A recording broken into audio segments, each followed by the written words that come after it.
Hey, perfect timing. Just got back at the end of that song. Hello, everybody. It is me, your boy, Mustard. It is Saturday, the 22nd of June.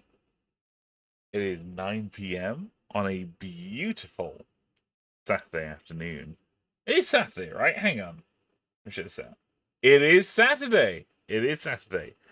Hello, everybody. Let's see who we have in the chat today. It's someone. It appears that it appears it's just us two. Someone. That's okay. That's okay. Hey, man. Good to see you. Good to see you. Hope you're doing good. Um, it appears that I'm the only person available on a Saturday at this hour. It's true. It's true. And it's a busy day, folks. It's a very busy day, folks. That's okay. That's okay. Uh, it has been a day today. It's been really, really hot in the UK this week, and like I woke up really, really early this morning. I woke up like I mean, say really, really early, early for me. I woke up at like 7ish, 7 a.m., something like that. Which, considering I normally am, I'm up and around, uh, you know, 5, 6 p.m. most of the time. It's that's quite early for me. But I was like, I'm streaming tonight. I should probably have a little snooze at some point. So I was like, because it's way too hot in my bedroom. Because of where my bedroom is, it's on the southern corner of the house. It means that I'm under direct sunlight from the moment the sun rises in the morning to the moment the sun sets in the evening.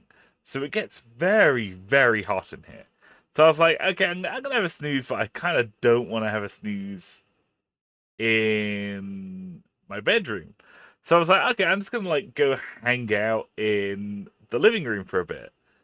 Um, Straight up, just went and uh, I was like, oh, I'm just gonna like lie down on the sofa.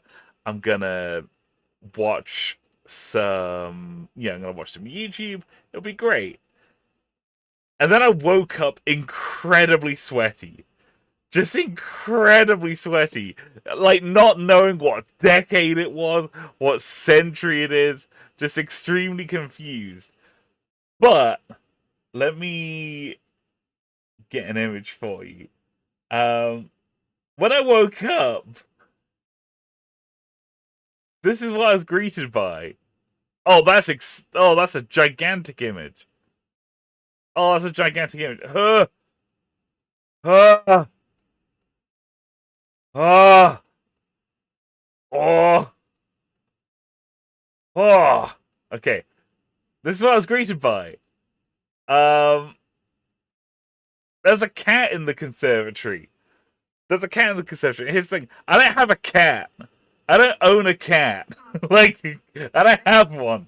This is just like some random ass cat. It's like in my house. Hey, Mika! Great to see you. I hope you're having a wonderful day. Hope your Saturday's going good. You having a good one? Yeah, welcome to this cat. And I was like, I'm really sorry, little guy. You gotta leave. You can't be inside. Um, but they were so good. They were like doing little meows at me. They were so soft and good. Oh, I loved them. It felt really, really bad. Hey, Tiger. Great to see you, man. It's Kitsuragi. Super good. Super good. Is it Tiger or is it Diego? I'm really, I'm really sorry. That's probably a really ignorant question. Um, but yeah, they're just hanging out. They were there when I woke up. You didn't adopt the cat immediately. Shake my head. I'm disappointed. So here's the thing. When I woke up, I immediately sent the image to Boxy. And I was like, I don't have a cat. And Boxy was like, well, you do now. They were just hanging. They were just chilling. Yeah. Right. Let's get into it. So last time we played Disco Elysium, we woke up in a hotel room with no memory as to who we are. Literally no memory at all. We remembered the name of like a big guy in disco 20 years ago. And it turns out we're a cop, and there's a man who's been hanged. And literally all we've done is we've gone outside, got the body out the tree, we punched a kid, and we're off to a good start. I think we're doing good. I'm gonna get the game up. Is this gonna do it? No. Uh-oh. Hang about. There we go. Okay, we did it. Someone says punch kid %. It's unironically a speedrunning category. Unironically, it's a speedrunning category. Hang on. Punch Kuno speedrun. Yeah, here we go. Going on speedrun.com right now. Yeah, punch Kuno any %. What's... Yeah, the current world record. The current world record is held by Flam. And in LRT, so load remove time, so that's not counting for loading screens, they punch Kuno in 54 seconds. 54 seconds to punch a kid. It's amazing. Yo, it's Ray! Good to see you, Ray. Real life punch kid % speedrun. Me when I commit child abuse. Oh, this is just like Disco Elysium. Oh, holy shit. Right, I'm going to unmute the game. There we go. I'm going to get my little PNG tuber in the top left corner going on.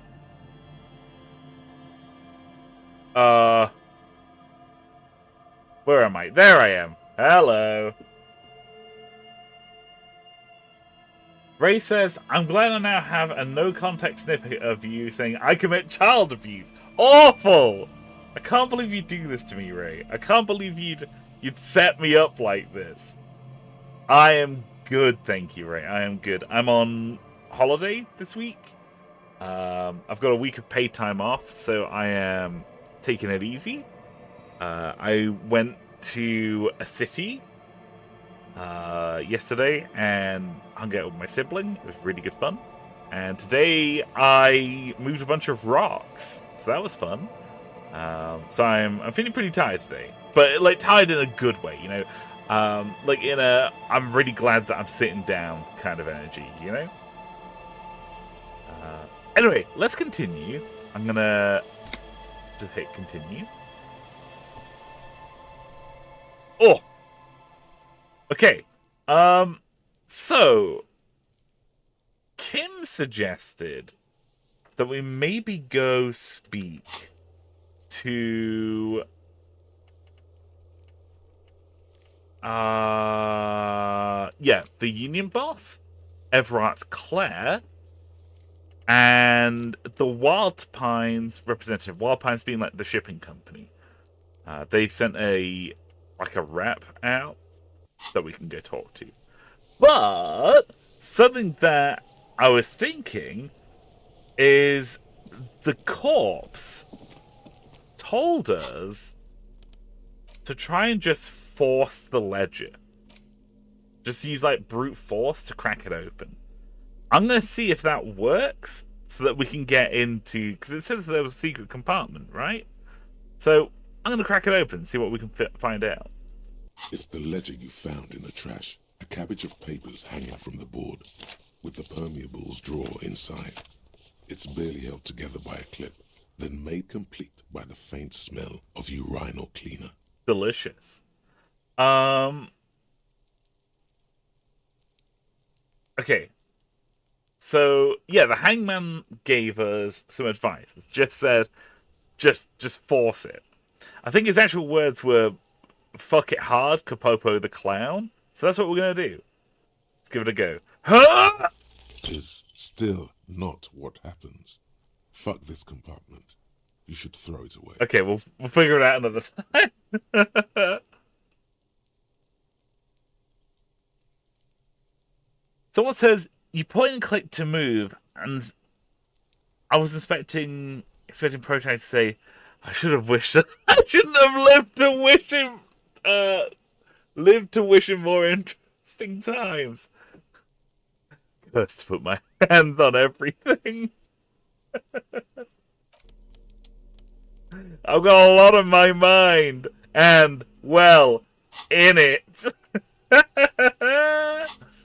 Oh, we got the photo. Live to wish him. Live to wish. Look, I'm sorry, I'm dyslexic. That's gonna be my excuse. We got the photo of the tattoo guy. Lieutenant Kitsuragi snapped this photo of the hangman's tattoos. It displays an intricate web of blue lines stretching across his torso. You have to admit, it looks pretty cool. Let's interact with it. An intricate web of blue lines stretches across the torso of the hanged man, from the right shoulder to the solar plexus. Each time the lines intersect, a small white star is formed in their crossing. Hundreds of fading asterisks riddle his skin. Their concentration is highest around his heart. I'd never want you to stop someone. You're okay, don't worry. It still kind of looks like a map of the stars in the night sky, but something's not right. Who are you? Gone. What's the meaning of this tattoo? For you to discover. You've gotten as far as you will without assistance.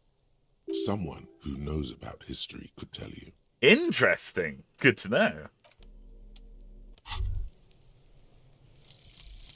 Guillaume Le Million. Bad news. Guillaume Le Million did not become a cop. In 1938, he went on a tour to the Sinyao province in Safre, where he died of autoerotic asphyxiation. His body was found hanging from a decorative dragon tree in his junior suite amid drug paraphernalia, unwholesome objects, and the Sylvia Trainer single Wonderland skipping in the background. That's how I And would yes, go. you can take this as a metaphor for Revachol in the 30s, and also as a warning. Good to know. Bonuses. Get a +1 to pain threshold. Blood oxygen's boring anyway. All psyche learning caps raised by 1. Excellent. Excellent. I haven't got enough pockets. Right, let's continue on our way. Detective, run.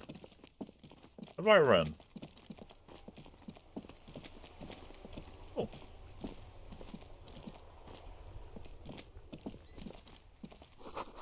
There are bottles inside. You could pick them up if you had a bag. Oh.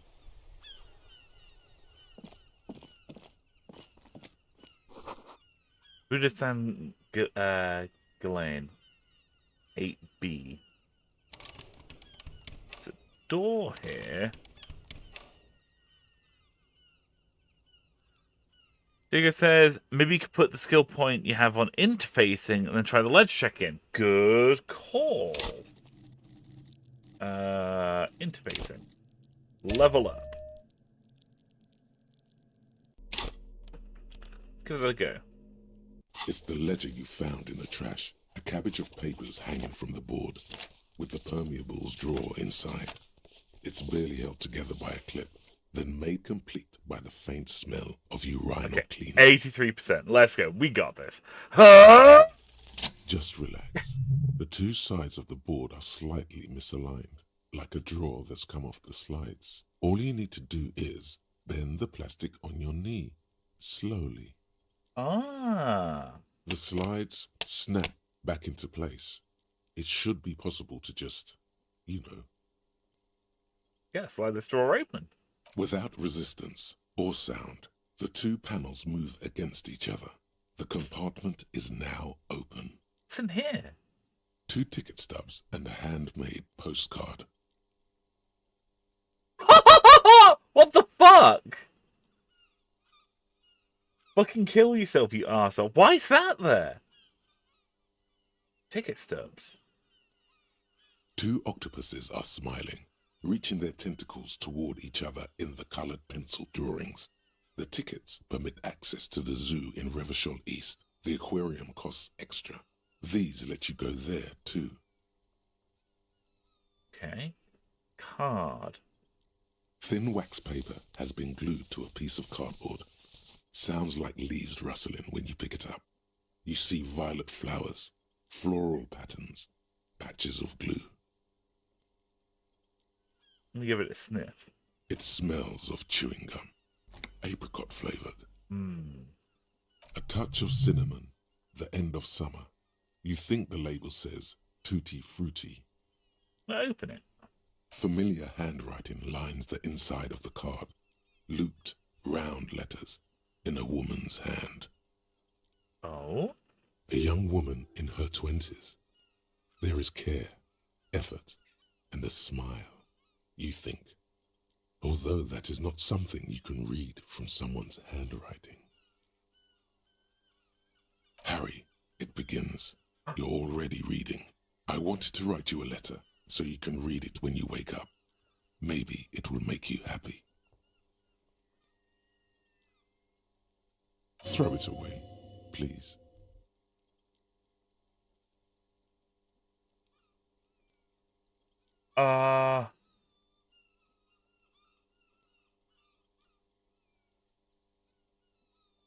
Wanted to write you a letter so you can read it when you wake up. Maybe it'll make you happy. Volition says that we should throw it away. But it's going to make me happy, man. A merciful wind blows in from the bay of Revachol, dusting the ground at your feet and raising newspapers far away. You feel the card slipping into it.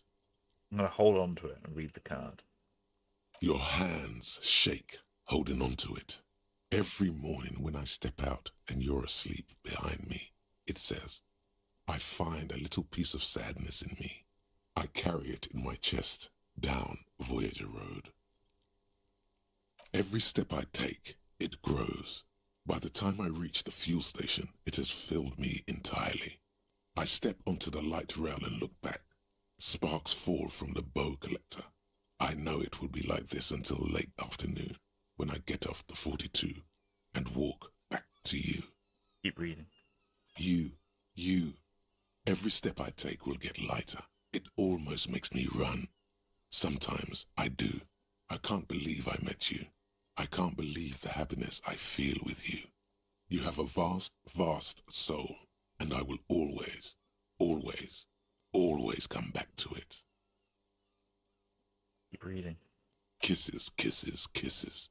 You feel the air sucked out of your lungs and the blood sucked out of your head. Everything around you gets dark. Small white dots appear. What is happening? You feel the ledger slip from your hand. No, hold on. Hold on. To what? There's nothing. Kim, catch me!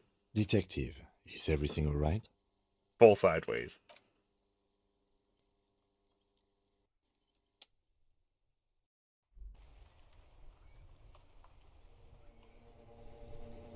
Wait, what just happened? Wait, what's happening?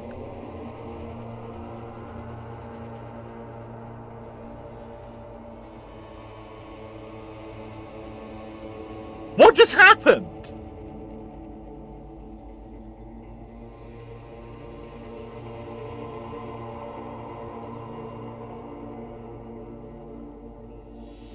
Hang on. Someone says, have I ever done this? No, never. I never was able to open it. What the fuck just happened? Am I dead? What the fuck happened? Begin. There is nothing. What is going on? Again.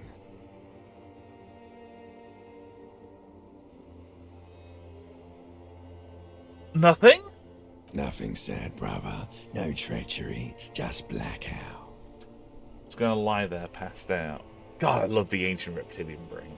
Well, almost nothing. There is the ground below you. That's still there. And the small light that's on, fluttering, somewhere in the basal ganglia. Who's that? That's me. Blue eyes, that's me. And who was that? Who was what?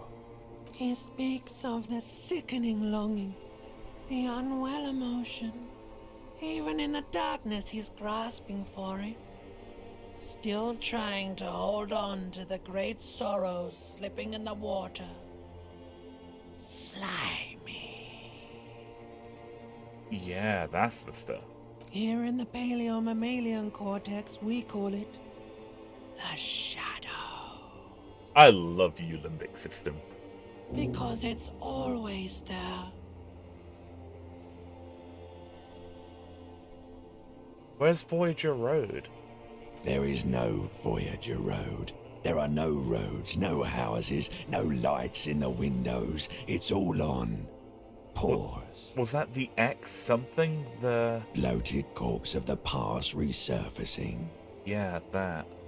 Don't prod at it. It will start moving again. Enough! Just lie there motionless. You think they would let you? Until you disintegrate into biomolecules. No. Someone is breathing on your face now, inspecting your pupils, stupid idiot. Not coming back. Oh, but you are. They're pouring something on you. Something in you. It's... Uh-oh. It's delicious. Glowing lights on a dashboard emerge out of nothingness. Where am I? In the upholstered cabin of Lieutenant Kitsuragi's motor carriage, seated in the driver's basket, the air is thick with leatherworks and heavy fuel oil. Cold water runs down your chin. Holy fuck! Drink. Water. Oh, I'm gonna drink some water. The water is cold, silvery, the stuff of life itself, as it pours down your parched throat. The pounding in your head recedes. The darkness parts. Drink. You haven't drunk water in 2 days. Did you know the human body is not made to survive on alcohol alone? You need a secondary form of hydration. That's a conspiracy, Kim. Drink. With greedy gulps, you down half a liter of cold water. Some of it spills on the driver's seat. Oh, it's the best. The lieutenant pays no heed to it. That was incredible. What happened?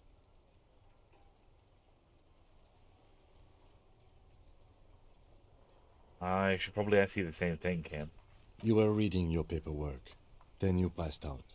I carried you to my kinema to take you to a hospital. Then you came to. How long was I out? 10 minutes, maybe. Oh. I came in contact with the burnt-out ruins of the past, Lieutenant. That does sometimes happen. Oh shit! Item gained Ledger of Failure and Hatred. You dropped these. Are you okay to proceed? Yeah, let's solve this case. Good.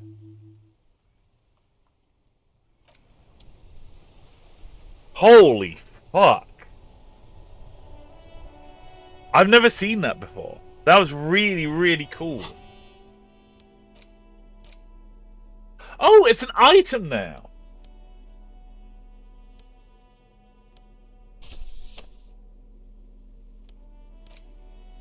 That's really cool. It's the same letter you threw in the trash, only worse somehow. It makes you think about the letter, about the woman's handwriting, about not wanting to get out of bed in the morning.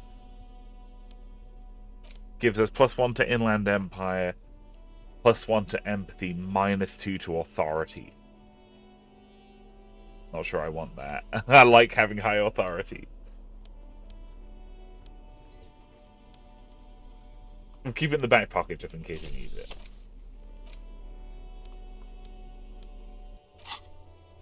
That was really cool. I've never seen that before. That was really, really awesome.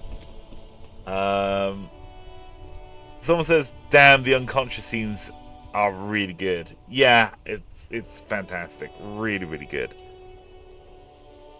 Someone said, "Of course you like having high authority. You're a dumb." No, yes. Oh, big stretch. Oh yeah, we got two other things. Ace is high. The Insulindian Civil War was not the first war to see the use of aerostatic aircrafts on both sides, but it was the longest. For 8 years, folded multi-rotor aircrafts. For 8 years, folded multi-rotor aircrafts crisscrossed the air above Revachol, Azon, Fas la Mer, and the Arcade Islands. They made sweeps over sandy beaches and shot each other out of the blue sky, then sank as wrecks at the bottom of the sea. The Aces High was a custom on the revolutionary side, performed by squadron mates after landing. Lieutenant Kitsuragi likes it. Why is that? Okay, we're gonna forget this. Forget. Oh yeah. How do I forget?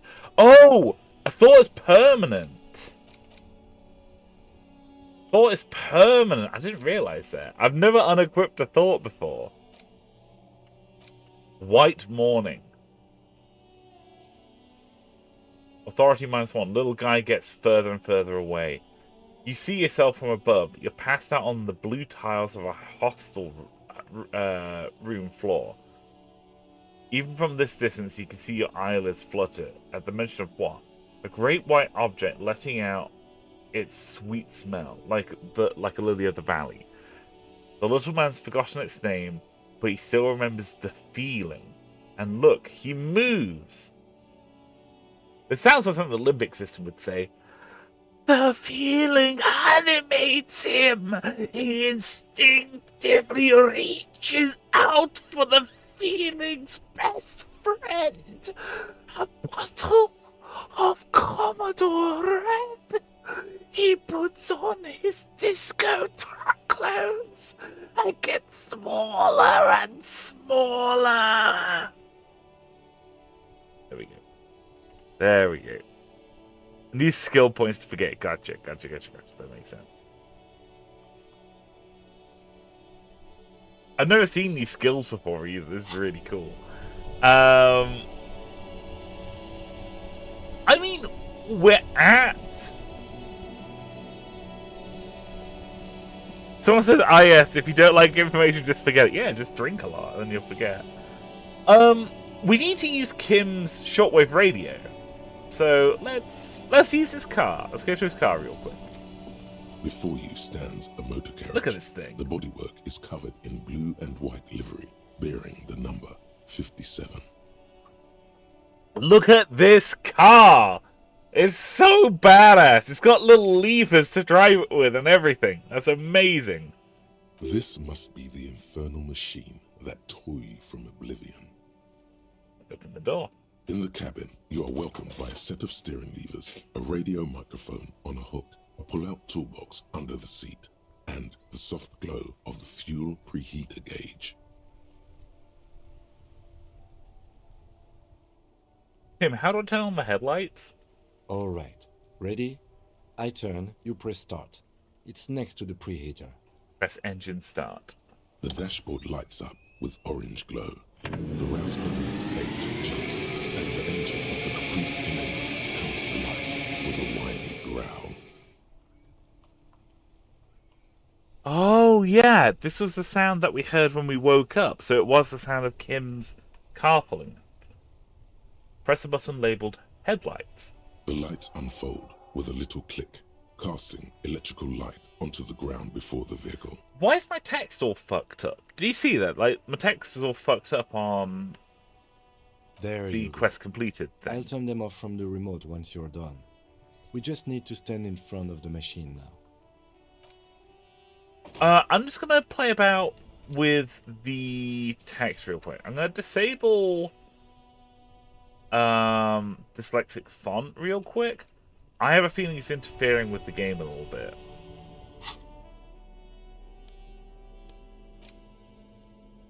Oh, sure. There's something weird going on.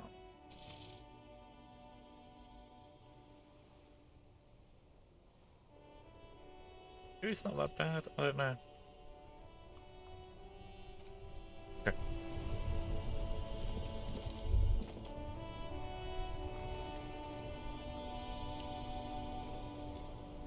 Oh, he having a little boogie. Oh, he having a boogie woogie. You doing alright there, Kim? As you hold your ledger's clip under the headlamp, an iridescent hologram appears. A street grid and the veins of a great river. A familiar sensation washes over you. Ooh. There she is. Revachol West. Aww. Around the borders of the watermark are dozens, no, hundreds of micro-perforations. Okay. Now look at the shimmering street grid.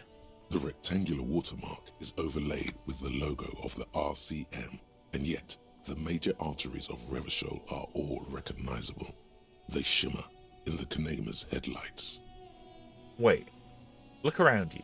A rat brazenly darts past you and disappears amongst the stopped Arch? lorries. In the distance, a child somewhere shrieks. A woman reprimands her in a voice no quieter than the child's cry. Ah, Martinez. Where are we on this? I'm going to point to the halogen map. Let me see. Right here. Seems nice. No, it does not.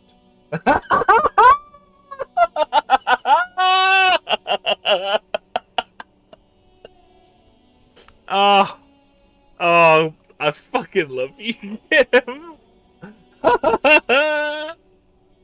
He's like, no, officer. It is a, how you say, shithole. Let's look at these perforations. There are many of them, and they are divided into 3 separate rows. I'm gonna tally the different rows. The first row has 18 dots. Not bad. Not bad for what? You don't even know what it means yet. Fuck you, game. Fuck you. What about the next one? The next is the longest. It runs all the way around the border, and then some. And I count them individually. There are so many, it's hard to count. More than 150, at least.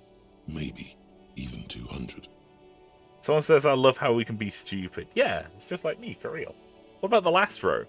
The last row has 3 perforations. 3? That's it? That's it. Hey, Kim, what do all these holes mean? I'm going to point to the dots on the watermark.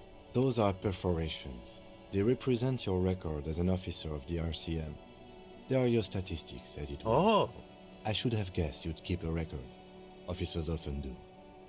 Let's take a look. The first row represents your years of service. 18 years. Okay, not bad at all. What did you do before you volunteered? Wait, 18 years I've done this? That's what it says.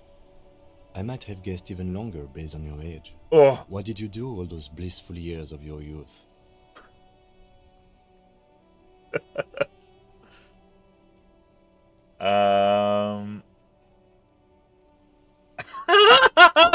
I feel like I just went around apologizing all the time. I bought the land telling horse and lions of the end to come. There are 9,855 days remaining. Yeah. Cool. I'm glad you joined us. Not a lot of money in doom crying. Let's move on, shall we? This next row, the one that wraps all the way around, is your number of closed cases. Closed is good. It means finished. You've got, let's see. Wow, more than 200. Is that a lot? It's quite a lot, even for someone who's been on the force for nearly 2 decades. Usually, clearing more than 10 cases a year puts you in the 90th percentile of all RCM officers. Wow. So we were good at our job. Huh. So you're saying I used to be a super cop? Call it what you want. You were a valuable member of your precinct. Now, let's look at the last row. Right. Those are your confirmed kills. You've got precisely 3 perforations there.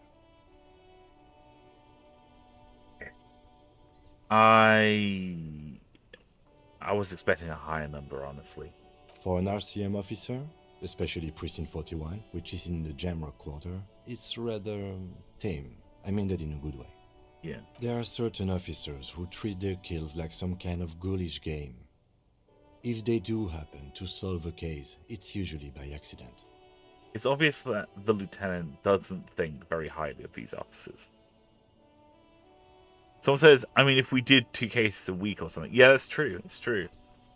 But it seems as though you are, or at least were, one of the good ones. So we have that to be thankful for. Have you ever killed anyone, Kim? Yes. How do you handle the strain? Everyone has their own method of coping. Some more effective or self-destructive than others. He gives you a meaningful look. Personally, I find it helps to keep up a few hobbies. Like what? Oh, this and that. Let's not get into it now. Maybe I should find a hobby. Why not gardening? You've already got the gloves. It's meant in earnest. Please don't mistake it for a jab. That's sweet. I love gardening. Thanks for this. The lieutenant nods. Okay, let's go.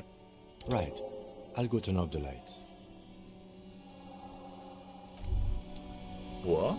Tremble. The time is now. Taola. What time? Time for the show. For Taola. The hallowed time of fear and disintegration. A countdown has begun. All will collapse on itself. The world will disappear into a single grain of blackness. All sound will be muted. All life will scream. What is happening? I've never seen this before. Okay, I've played this game to completion. I've never seen any of this before. Someone says, thanks, Half-Light. You're always so sane and healthy. Haola, what's that? Ulogu Theodos. Xeno Zausin. Ipoli Osivien. Echondes Fronisin. Thank you. Thanks, Half-Light. That's very helpful. That's very helpful. Whoa. When did this countdown begin? Monday morning. The moment you arrived in this reality are the first crack in the sheer face of God. From you it will spread. This is because of the insane world ending I've been saying, isn't it? Yes, you spoke the words of the Palindropos and the houses of Pericarnassus. Items, people, even words will tumble. All will lose its meaning in the coming years. That is why you marked yourself. I mean, am I sure it's not just a joke or some sort of coping mechanism? It's totally also a coping mechanism.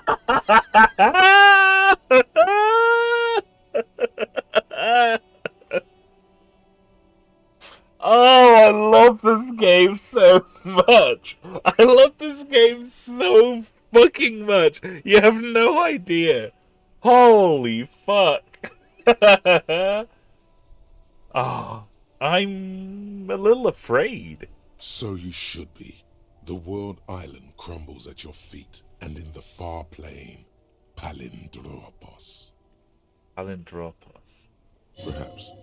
Just a thought. This has something to do with the hangover. Yeah. It probably is volition. You're probably right. I do think the world might end soon. The face of the woman fractures. There will be herd killing. We all become vapor. Thought gained. Cop of the Apocalypse. Cop of the Apocalypse. Temporary research bonus. -1 to rhetoric. Rambling madman. You awoke in a hotel room and started rambling about the end of the world. It's not your normal everyday doom crying either. Something truly colossal is approaching. The gloaming, the culling, the bloodletting of unimaginable proportions. Until now, you've been pleasantly vague about the precise nature of this cataclysm. No more. Put the bloodletting on the burner and really figure out what's threatening the fragile physical reality you just found yourself in. Jesus Christ. Thank you, Half-Light. Thank you, Half-Light, for providing me this gift. Let's have a look in the car again.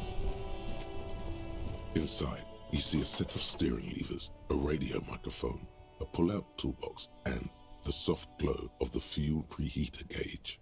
I'm gonna pick up the radio. The frequency tableau lights up, and the green button labeled Prime Line glows like a feline eye. And then you hear something. The soft purr of electrical kittens, radio waves cast far and wide over the metropolis. A woman's voice greets you through the static. This is Precinct 57. Hello, Lieutenant. How may I assist you? Hello, Alice. Please assist our colleague from the 41st Precinct here. I'm putting him on. Thanks, Kim. Operating the radio is easy. Just be confident. You've probably done it 1,000 times. Hi, Alice. This is the officer from the 41st Precinct speaking. Nice to meet you. This is Officer Alice Demetri, Precinct 57. How may I assist you? Under the green Prime Line, a yellow saved button catches your eye. You wonder what the lieutenant's default radio station is.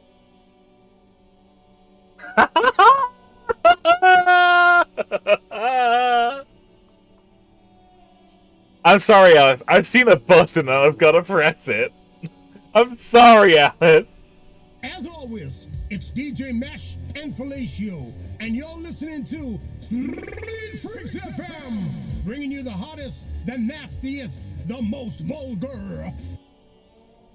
Right away, the lieutenant reaches into the cabin and turns off the radio. He's not looking at you as he says, Someone must have been messing with the radio, or maybe picked up a random frequency. You wanted a prime line, right? Oh, Kim. Speed Freaks FM, huh? Oh, is that what it was called? Oh, Kim. Kim. You have to be embarrassed, buddy. It's okay to like things. Right. You don't want to get into this. No problem. Nothing to get into, really. But sure, let's focus on the important things. This is Precinct 57. Can I connect you to someone? Oh, incredible. Could you connect me to the 41st Precinct? I have something I need to report. Just a second, officer. 10-2, 10-5. This is 41st. Come in. Over. This game is aggressively French. This game is aggressively French. a scrawny old man sits in a dusty cubicle, smoking, with a large white rectangle sewn on his vest. In front of him is a box-shaped apparatus with an array of wires and antennas. The radio switchboard. The man uses relay code. You got this.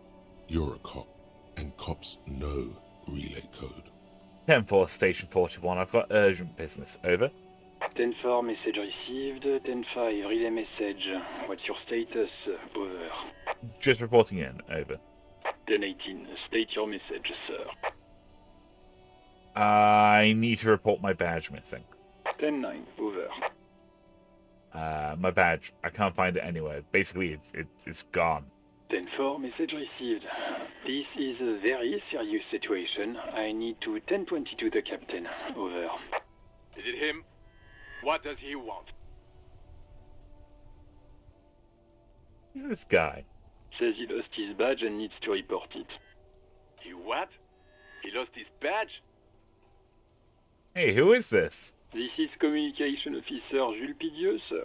Over. No, the other one. You mean your partner? Over. My partner? What is he saying? He's asking who you are. I'm his goddamn partner. My hang on, gay? Did we do the big smooch? Did you write the letter? Are you my baby girl who wrote the letter in my ledger? Sean, are you the big gay? It's your partner, Satellite Officer Vitmar, sir. Over. Did he lose his memory along with his fucking badge? Yes! Yes! Who lost his badge? Dick fucking Mullen. Who do you think? It's Officer Dick Mullen from the bestseller Dick Mullen and the Lost Identity. It's amazing. Dick Mullen is not your name. It's the name of a fictional detective who would not lose his badge. He's like calling me Sherlock Holmes, right? Hey, Disco, welcome to the stream, buddy. How you doing, man? You arrived at a good time.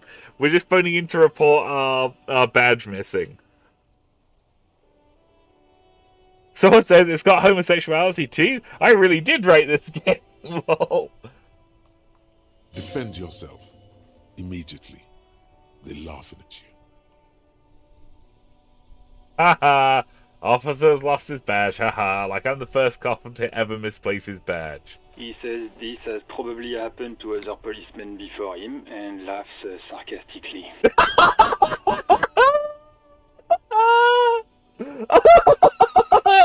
Oh, this guy's amazing. I love how he's just so dry. Like the driest man in the world. Like, face like a horizon. You're the best, man. You're the best. Oh, goddamn it. Is he fucking kidding? The whole station's gonna be dicked for this. Satellite Officer Vicmar is wondering if you might be joking and adds that this tarnishes the reputation of the entire station. Over. Oh. Mullen dicked us. Can't we just move on? I want to get it reported and just be done with it. 10-4, I hear you, officer. I'm just going to make a note here that you are in pursuit of your misplaced badge. Over. Thank you. That's very generous of you, Jules. Fuck me. Mac, come here. You've got to hear this. Dick Mullen lost his badge. What's going on? Super Cop here lost his badge. He lost his what now? His badge. He lost his goddamn fucking badge. You all please stop saying lost his badge for a moment? He asks you to please stop saying he lost his badge. Why? Did he find it? Sergeant Orson was wondering if you found your badge yet. Over. Oh, fuck you, Mac Torson. You don't have a comeback. Sorry. It's hard to think like this. Thanks, reaction speed. He's not replying. Looks like he's still looking for it. Amazing. Enough of this for now. I have other things to report. 10-9, come again. I didn't get that. Over. The animated conversation in the back is making it difficult for him to hear you. New heights even for Captain Sober. Chester's so CDI Link. He really is. Ask him if he's lost his gun, too. No. No. Sergeant Orson wants to know if you lost your gun too. Over. Oh, fuck.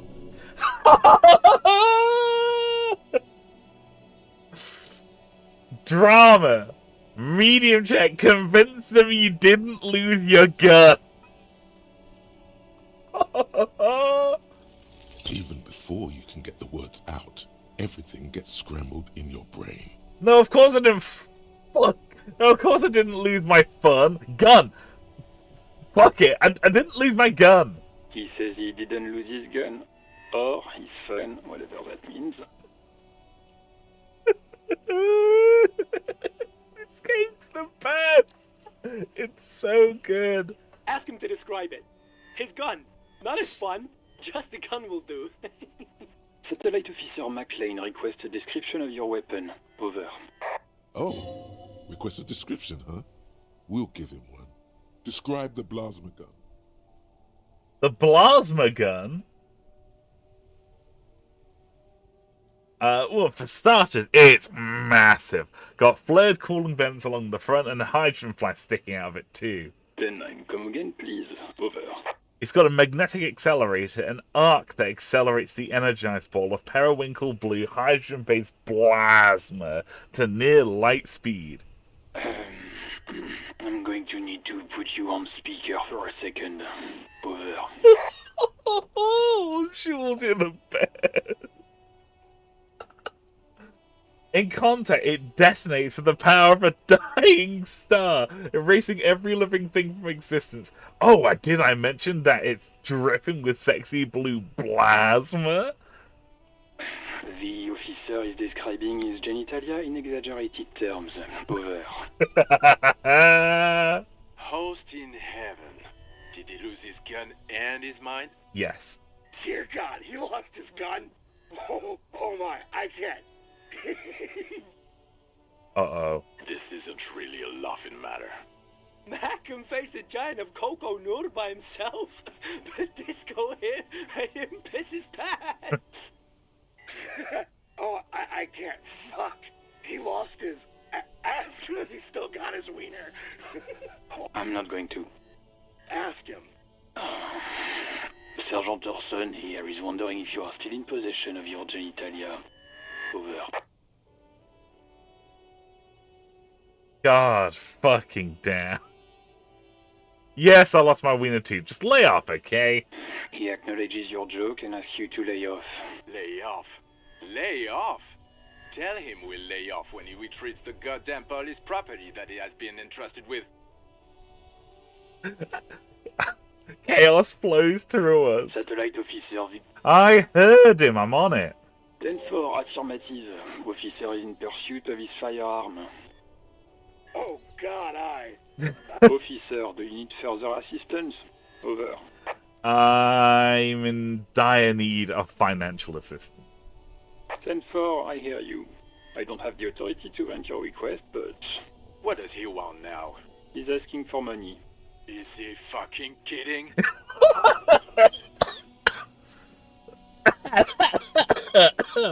I don't think he is.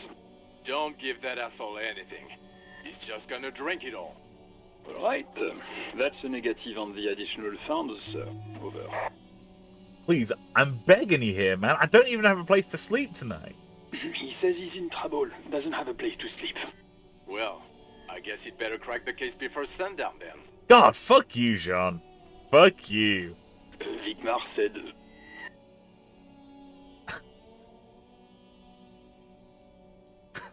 Man, I don't want to be here anymore. I want to go home. Please come get me. Listen, it's okay. You can do it, sir. Over. What is he saying? Oh. Did you want anything else, sir? Many of your colleagues are also here. Over. What? I thought you had your shit together. This is nearing a complete meltdown. No. Stop it. Thank you for listening. No, I'm all right. I'm all right. I have other things. Let us address them now, sir. Over. This might sound odd, but there's personal details I'd like to discuss. Okay, 10-4, sir. I hear you. Relay your question. Over. Wait. Before you say anything stupid, think it through. What's there to think about? You're going to be looking at a straitjacket if you tell everyone you lost your memory. Be smart about this. Ask if he's there alone. He's not. 10-4, sir. I'm not hearing your question. Hold on, are you alone in the room? I need some confidential information about myself. That's a negative, sir. I got 10-12 visitors present here. Over.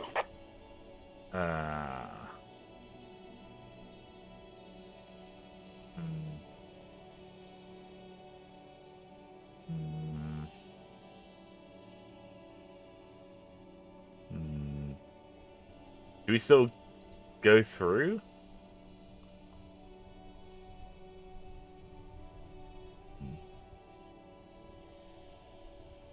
Want to know if you've got my badge description right in your report.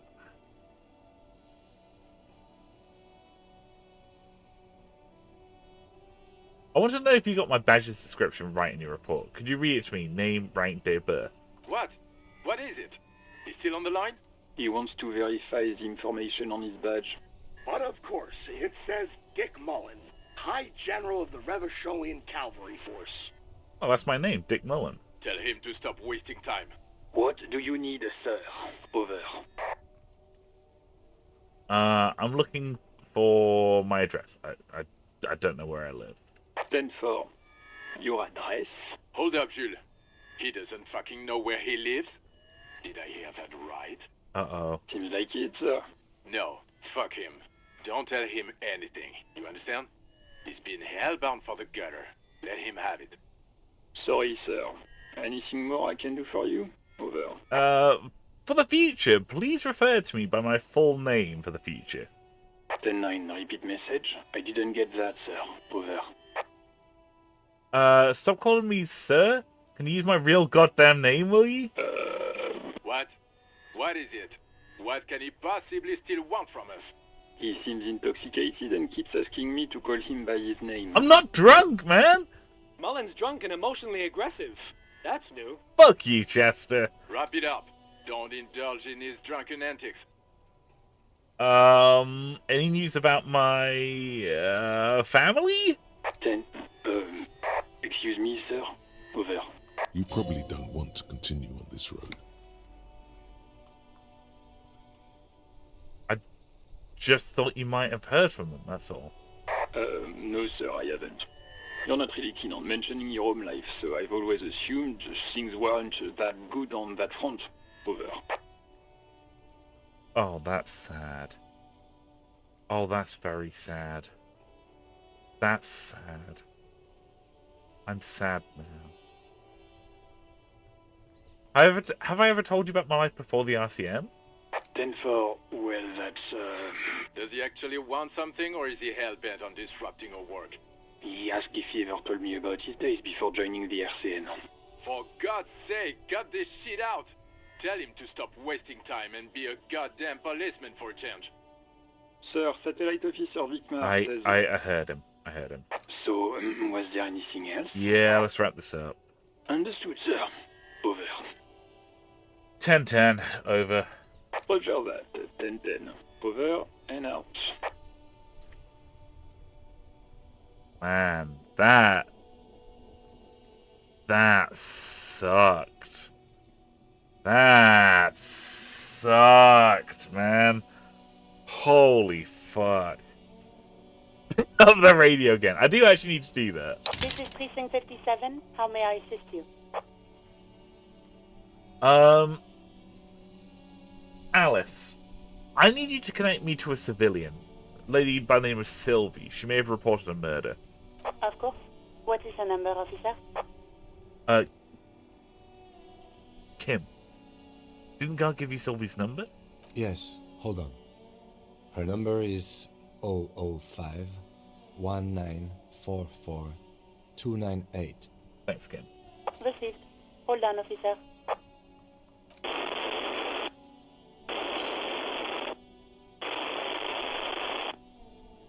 I'm gonna start slapping a marching rhythm on my thighs. Give it a minute. She might be busy at the moment. Takes a bit to get to the phone.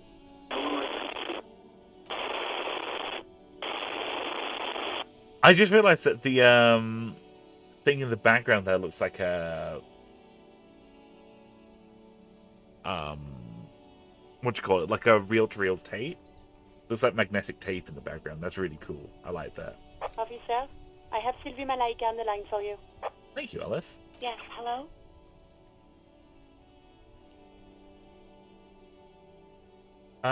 Hello, this is the police calling. I have some questions for you about your last days at work. Oh, right.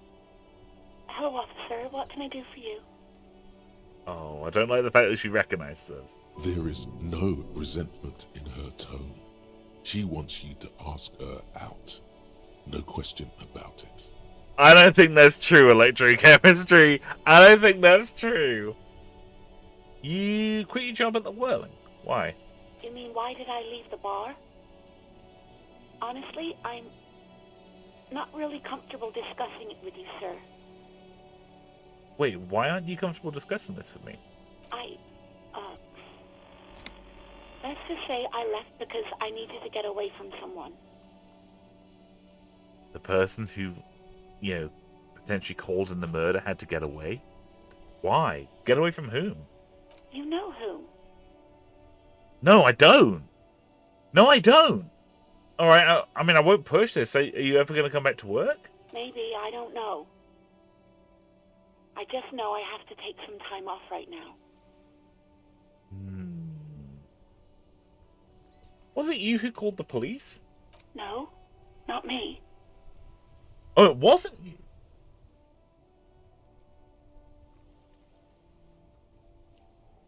Do you know who did make the call? No, sorry. I don't. Not a lot of people have phones around here. Copper thieves take the wires. Huh. People don't have the money to have the cables put in again. They use the Union's phone, or the one on the coast. It was someone else. We'll find them sooner or later, officer. It just might take a while. Okay. So, there's only 2 telephones in the whole town. Either one owned by the Union, or there's, a phone on the coast. Okay. Why didn't you call? Didn't a corpse behind your workplace bother you? What? Of course it bothered me. But I thought the Union already knew about the corpse. What does this Union have to do with anything? No one calls the police. The Union would get angry. What do you mean by that? You know, what the Union says goes. People listen to them and they take care of their own, which is like everyone here.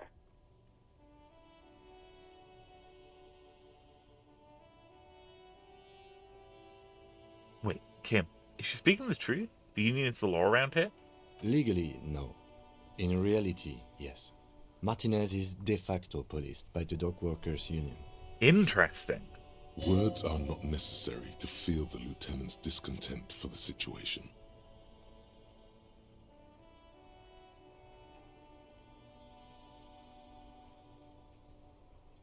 Okay.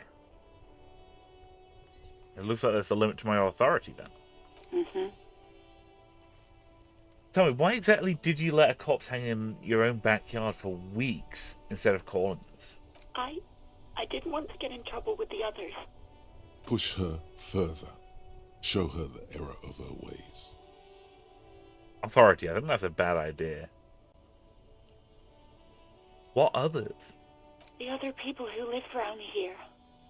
Local people. I didn't want trouble. It's okay, I understand. You don't live here. You don't understand. Squealing is frowned upon here. Everything is dealt with, well, by the Union, internally. Okay. Please, I just didn't want any trouble. I see. Don't worry about it. I understand. You do? Oh. What else can I do for you? Okay, next question. Yeah, go on. Do you know who put the victim's clothes in the trash? No, I don't know. It wasn't me. I haven't been out there since. I was terrified of the stench and the corpse. Have you seen my badge? Yes, I know who you are. You're a police officer. The law. Wait, how did you first learn I'm a police officer? You told me back in the Whirling. You told everybody. and so does her badge. I don't need to hear about it anymore. Look, my badge is missing. Have you seen it anywhere? Oh, no, I haven't, sorry. Okay. Real policemen have uniforms too, by the way. Where's yours? Oh, my uniform too. God, I really should look into that. Yes, you absolutely should. It's awful that you lost it. Fuck you, Composure. It feels like you haven't worn yours in a long, long time. Have you seen my gun? Please, no.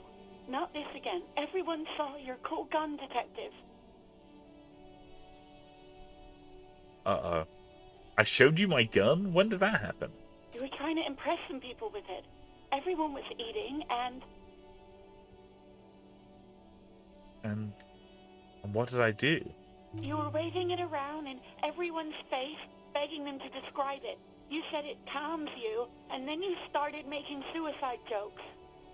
It got pretty graphic. God. Why would I threaten to kill myself? I mean, look at this world. I would love to stay. There is silence on the other end of the line. I don't know what to say. Me neither. Yeah, but what happened to my gun? No idea. All I know is next you were waving around money instead, saying things like big butts cannot lie and guns can't buy money, but money can always buy guns. Oh, no. It almost looked like you pawned it. But believe me, I did not ask. We pawned our money. Not pawned our money. We pawned our gun. Oh. Okay.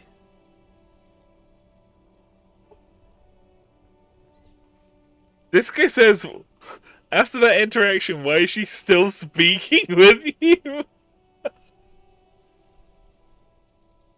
Coming in and being like, hey, it'd be really fucked up if I shot myself in the head right now. Awful. Have you seen my policeman uniform? Uniform?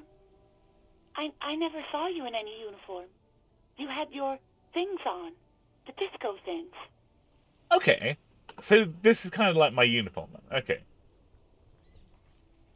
Do you know how my paperwork ended up in the trash container behind the whirling? Well, you tried to jam it down the toilet, sir, clogging it completely. After I had unclogged the toilet and retrieved the paperwork, I threw it out in the trash, thinking you didn't need it. Okay. I am sorry about that. Anything else, detective? She doesn't sound like she's actually that sorry. Hey, baby. Do you want to grab a cup of coffee with me sometime? No, absolutely not. Damn, we got one morale. I think I got everything I need, thanks. I do hope so. Please, don't call me again. Bye. Wait. Oh god, I asked her out and it gives me a -1. Wait, why does she seem angry with me? No, she doesn't have a problem with you. It must be someone else she's angry about. Some other guy. Like Gart. Oh, it's definitely some other guy. A guy like Gart. You know women and their constant problems. Yak, yak, nag, nag. Oh no. How's one supposed to get the love? Oh no. That's where you step in. You're Lieutenant Love, matchmaker extraordinaire. Help the poor girl out, lest she turns into a spinster. Oh my god, not a spinster! Not a spinster, my god. You have to intervene on behalf of the People's Republic of Love. First, calm her down. Tell her you've got everything under control. And then go have a boys' talk with God himself. Think you can do that, Lieutenant Love?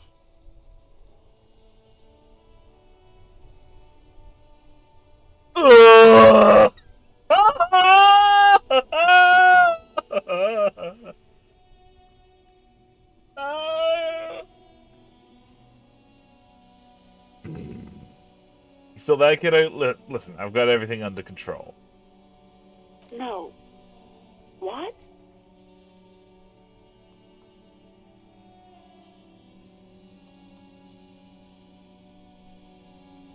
This is atrocious.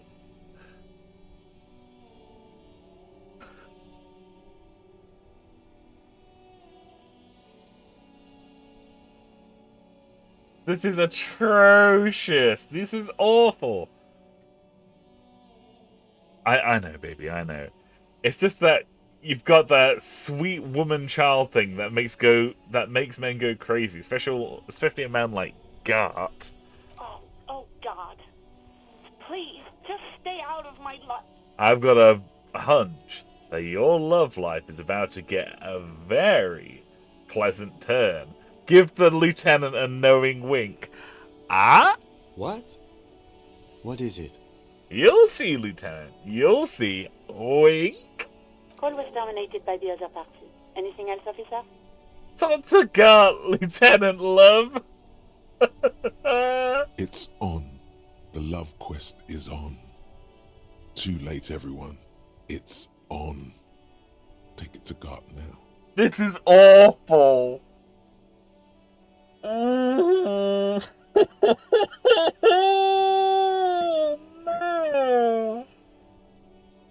Oh. Oh. We've got one morale left. We have one left.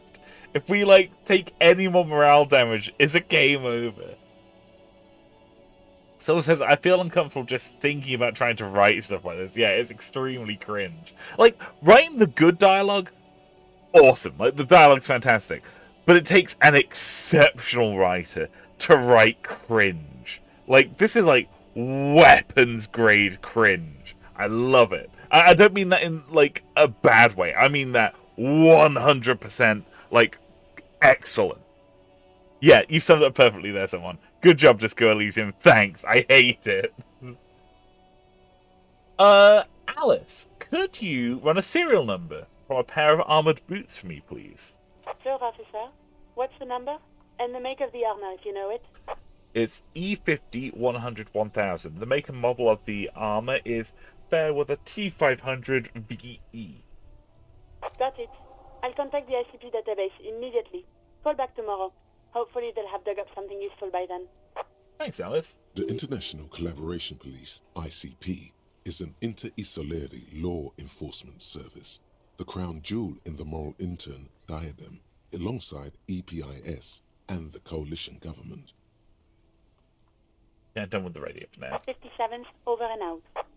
In the cabin, you see a set of steering levers, a radio on a hook, a pull-out toolbox, and the soft glow of the fuel preheater gauge. Diego says, and you haven't even done the task yet. I am dreading this. I am dreading this. We have no morale. If we fuck up, we're dead. We're just gonna die. I'm gonna pull out the toolbox. A metallic drawer slides out from under the seat and clicks into place. The tools inside are neatly organized. Yeah, Disco, I was thinking the same thing. It's just the same Diego that we know? Or is this a new Diego? Either way, very excited to have you here.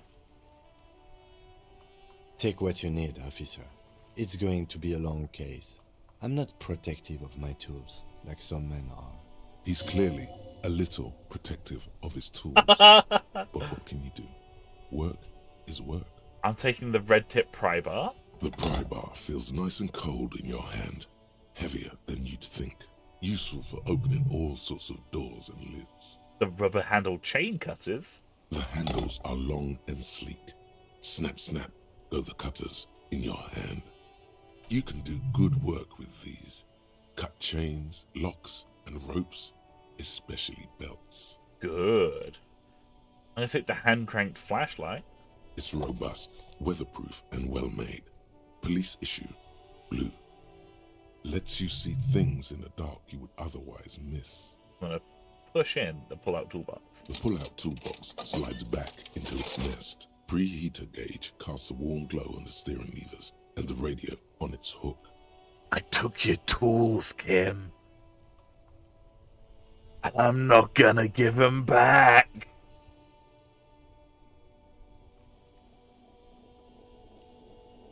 And I run my fingers over one of the steering levers. The white suede feels luxurious under the touch, and the metal clutch handle so very familiar in your palm. Your fingers waste no time closing around the handle. Clutch disengaged. Release the handle. Clutch drops. Right foot yearns for the familiar touch of the accelerator pedal. You have synced with the machine's mechanical circulation. Do I know how to operate this machine? You feel an uninterrupted connection to the mechanics. Wait, does it mean I know how to pilot it? After a while, you realize silence is your only answer. Do what you will with it. I'm going to release the clutch and squeeze it again. Of course it's only in your head. Of course it is. But it almost feels as if the clutch handle is gently squeezing back. How are you, my friend? The smell of freshly treated leather, the lack of dirt and dust on the dashboard, and a neat little brush in the cup holder, all seem to be whispering. Oh, Kim takes a lot of care of his car. I'm good, cherished and cared for, in the hands of a tending owner. Where have you been? Oh, God! Why did I just lose morale? Oh, no! No! Despair creeps into you, getting fat on your weakness. Whatever noble intentions you once had as a police officer. No! It's eating them all up. You're still coming up with sentences. That's a step up from total annihilation, right?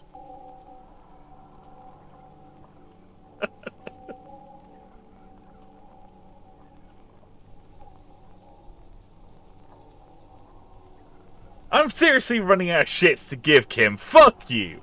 Fuck me? I understand this is by no means an easy investigation, but... Nothing you can say would make you feel any better now.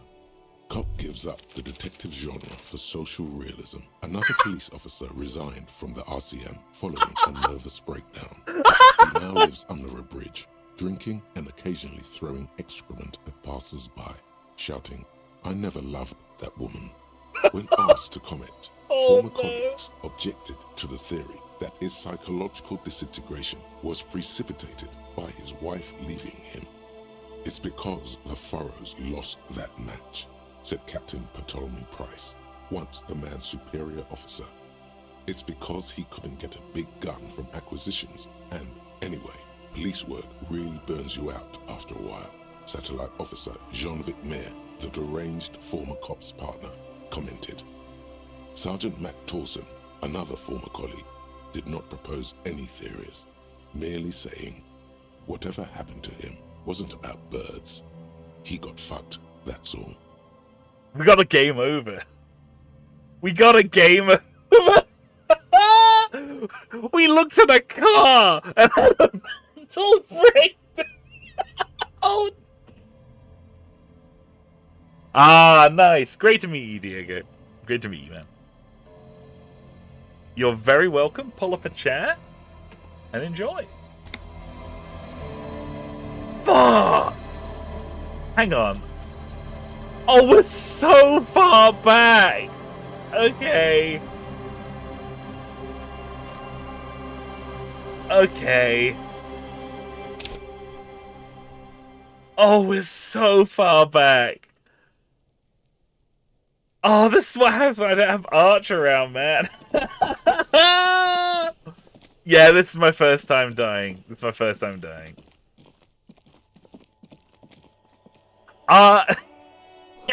Yeah, I took morale damage. I had no morale left, so I died. You have like 2 health bars in this game. You have like morale and like physical health. I've never died in Disco Elysium before. Oh, hang on, we haven't done. We need to do the thing again. The ledger.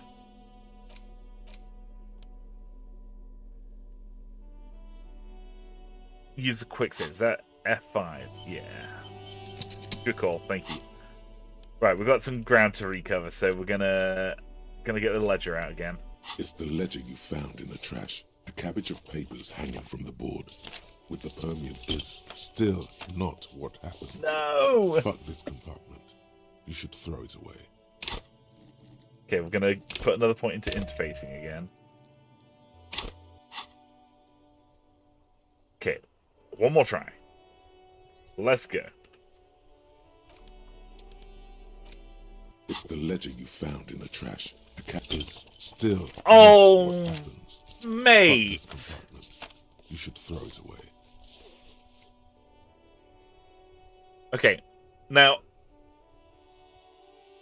I'm not wanting to set a dangerous precedent here. I just want to get back to where we were prior to our untimely death. I'm gonna do a reload. It's a dangerous precedent. It's a dangerous precedent. I'm gonna do a reload. I feel really shit doing that, but we're gonna do a cheeky little reload.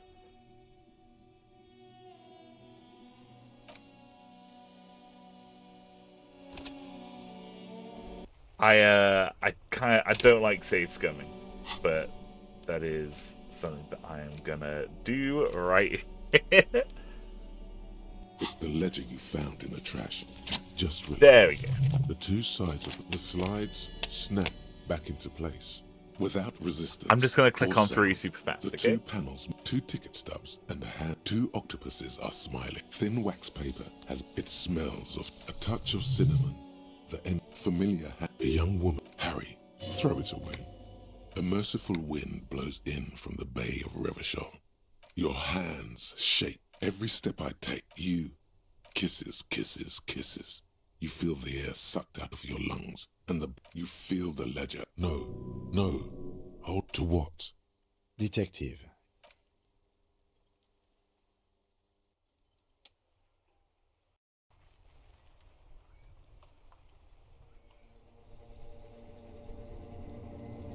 The octopus, the ledger, kisses, kisses. You feel the ledger, detective.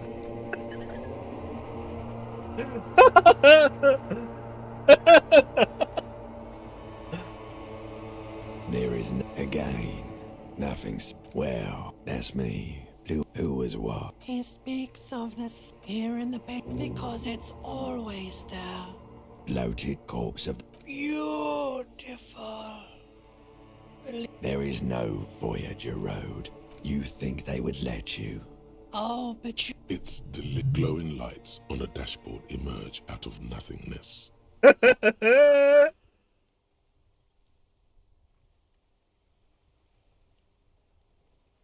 Someone says, so this is what happens if your game doesn't provide an honor mode.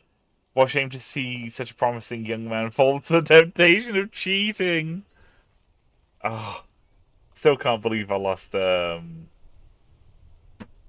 what's it called? Roland. Still can't believe it. Nothing bad about save scumming here and there. Well, so much progress goes in the trash, yeah. Do you get sent back to the lizard dimension every time you try and load the game? No, so I'm just going to give you a quick rundown of what that scene was. We read a letter. There was a letter that was like in our notebook, in a hidden compartment in our notebook.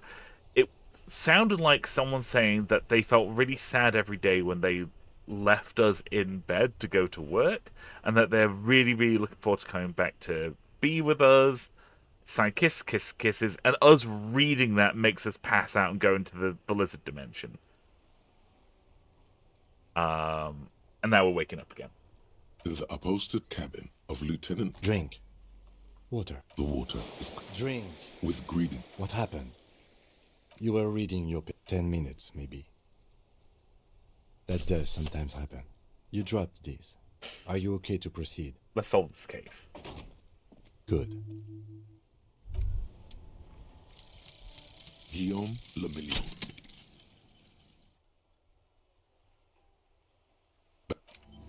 Okay. Doing good. We're back in the driver's seat. We're gonna save. Now we're gonna get caught back up in. Look at all this snow. Before you stands this must be in the cabin. You are welcomed by a set of steering levers, a radio microphone. I'll turn the headlights on. The dashboard light. The lights on. There you go.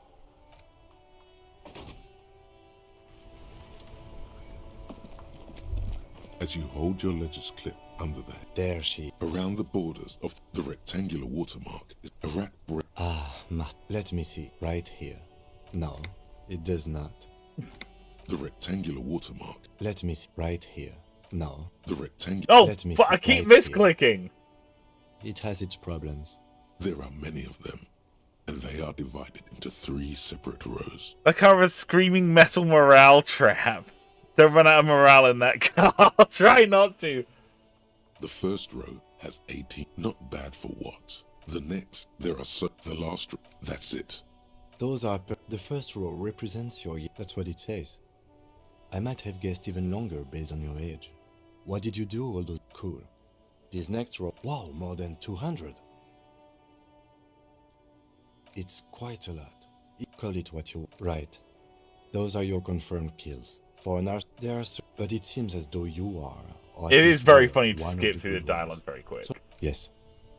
Everyone. Personally, I find... Oh, this and that. Let's... Why not garden? It's meant in the lieutenant nod. Right. Tremble. The time is now. Taola. Oh, it's very good. It's very, very good. Time for the Ulogu Theodos. Xeno Zausin. Ipoli Osithien. Echondes Fronisin. Monday morning. Yes, you spoke the... It's totally also a coping mechanism. So you should be. The world island crumbles, perhaps. Just the face of the woman. Okay. Okay, so we got Cop of the Apocalypse back again. We got White Morning. We got Ace High again. Nice.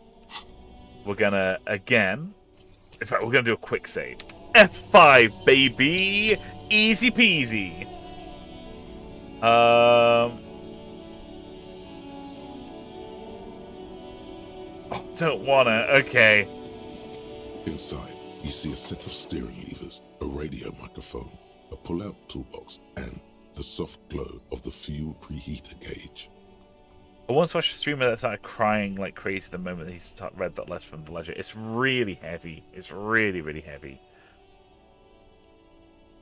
Someone says, the car is a predator lying in wait. It demands the sacrifice of morale. The prey shudder in fear at the prospect. The guy was going through a divorce and the game kept hitting too close to him. Oh. The frequency tableau lights up, and the green button, the soft purr. This is Hello, Alice. Operating the radio is easy. This is a... Under the green prime line. As always, it's DJ Mesh and Fellatio. Right away. Someone must have been... Oh, nothing to get... This is Precinct 57. Can I connect it to someone? Hey Bjorn, welcome to the stream, man. We've just lost like an hour and a half of progress. So we're just zipping back through the dialogue that we went through previously. It's the Wiggly Boy. Just a second, officer. 10-2, 10... The scrawny, the man... 10-4, 10-18, state your message, sir. 10-9, over. 10-4, message... Is it him? Says he lost it. He what? He lost his pet? This is communication. You mean your partner? What is he saying? I'm his gu... It's your partner. Did he lose his man? Who lost his bet? Dick fucking... It's Officer Dick Mullen, defend yourself. Immediately. They laugh at it. He says this has probably... Oh, goddamn it. Satellite office. Mullen dicked us. 10-4, I hear you. Fuck me. What's going on? Super Cop. He lost his badge. He lost his goddamn fucking... He asks you to please stop saying he lost his badge. Why? Did he find it? Sergeant Person was wondering if you... You don't have a comeback. He's not replying. 10-9, come again. I didn't get... New heights. Ask him. Sergeant Person. Oh, fuck. Oh shit, hang on. We don't want to pass this drama check. I don't want to pass this drama check. I want to basically get back to exactly where we were. I don't want to pass this drama check.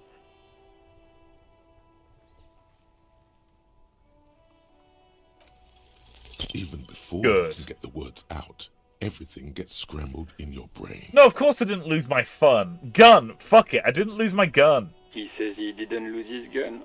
Or his phone. Whatever. Ask him to this satellite office. Oh, request a description, huh? We'll give him one. 10-9, come again. The host in... Dear God. This isn't... Malcolm. I'm not going to. Ask him. He acknowledges... Lay off. Satellite officer... 10-4, affirmative. Oh, God. Officer, do you need further... 10-4, what does he... He's asking for money. Is he... I don't think he is. Don't give... Alright, that's a negative. He said... Well... Vigmar said... Anything else, sir? Over. Wait, before you're going to be... 10-4, sir. That's a negative. What? He wants to... What of... Tell him... What do you need? 10-4. Hold up, Jules. Seems like it. No. Sorry, sir. Anything... 10-9, repeat message. I did... What? He seems into... Mullen's drunk. Wrap it up. Don't indulge. 10... You probably don't want to continue on this road. No, sir. 10... Does he actually... Okay, we're making good progress. Speedrunning, baby. Roger that. 10-10. Over. We're speedrunning. We're doing great. Quick save. The door didn't close. Quick save. The morale beast. It steals your morale. Maybe I shouldn't speak to Sylvie. Speaking to Sylvie's gonna kill me. We're gonna do it. Inside, you see a set of steering levers, a radio microphone, a pull-out... This is Precinct 57, of course. What is the number? Yes, Receive. give it to me. Officer? Yes, hello? Oh, right. There is no resentment in... You mean, why did I leave the bar? You know whom? Maybe, I don't know. No? Not me? No, sorry. I don't. People don't have... It was someone else. What? Of course it bothered me. No one calls... You know... Legally, Words are not necessary to feel the lieutenant's discontent for the situation. Mm-hmm. I didn't want... Push her further. Show her the error of her ways. The other people who live around here... You don't... Please, You do? Yeah, go on. No, I don't know. Yes, I know who you are. You're a police officer. Oh. Real policemen have uniforms too, by the way. Where's yours? Him doesn't have a uniform, and he seems real to me. He's in plain clothes, voluntarily. It's different from not knowing where your uniform is. There are officers who wear the signature Perseus black uniforms to the highest ranks in the RCM and end up buried in them as well. Others do it more casually. Looks like you're one of them. I picked a very slightly different dialogue option there by saying, "Oh shit, I lost my uniform." Have you seen my gun? Please, no. You were trying to impress some people with it. You were waving it around in everyone's face. There is silence on the... Me neither. No, I didn't. It almost looked like you pawned it. Have you seen my policeman uniform? Uniform? I never... Well, I am sorry about that. Anything Hey! else, detective? Hey, baby. You want to get a cup of coffee with me? No, absolutely not. Oh. I do hope so. Please, don't call me again. Bye. What? Why is she angry with me? No, she doesn't have a Probably problem with guards. You know women, and that's where you step in. You're Lieutenant Love, matchmaker extraordinaire. Not a spinster! Not a spinster, my God. You have to intervene. Think you can do that, Lieutenant Love? I'm gonna see it. I'm gonna see what happens. Daddy's gonna take you on his lap, little darling. Call was dominated by the other party. Anything else, officer? Awful! Extremely cursed! It's on. The love quest is on. Can you armored Sure, boots? officer. Got it. Thank you. International Collaboration Police 57. in the cabin. You Oh! Jesus Christ, indeed, someone. Jesus Christ. Oh! Okay.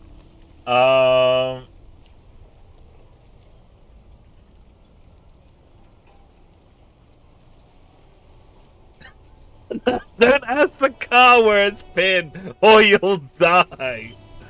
It's true.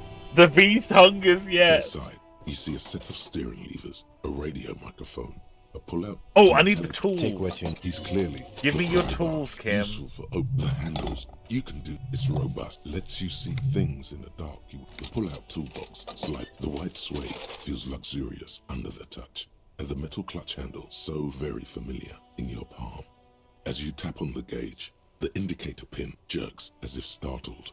It's in the large orange sector, indicating the engine is warm. Next to the gauge is a red... Now, that's enough fun with the foldable headlights. Oh, hang on. I just realized what's happened. Hang on.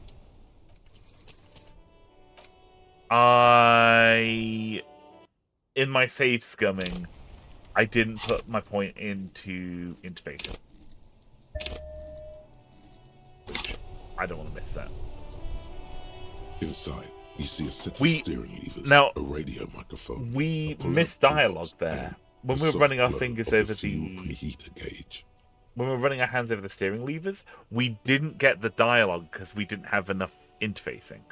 There's a bunch of passive roles that happen, but if you just don't meet the stat requirement, you just don't see a bunch of dialogue. A So metallic drawer. Take what you need. He's clearly We're gonna the grab all the- crowbar, useful for gonna it's grab all the robust, tools. lets you see the handles. You can do the pull-out toolbox. Then we're slides gonna do back the into its steering nest. Pre the white suede. Your fingers waste no time closing around the handle. yeah. Clutch you feel an uninterrupted connection to the mechanic. After a while, of course, it's only in your head. How are you, my Of friend? course, it's the smell. I'm good, cherished and cared for, in the hands of a tending owner, Where have you been? at the bottom of the sea. What? So strange. The machine is not on the bottom of the sea at all.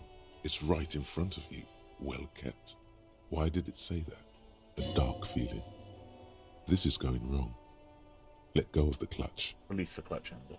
The handle is pulled back. Somewhere deep inside the drivetrain, the disc is mated to the flywheel again.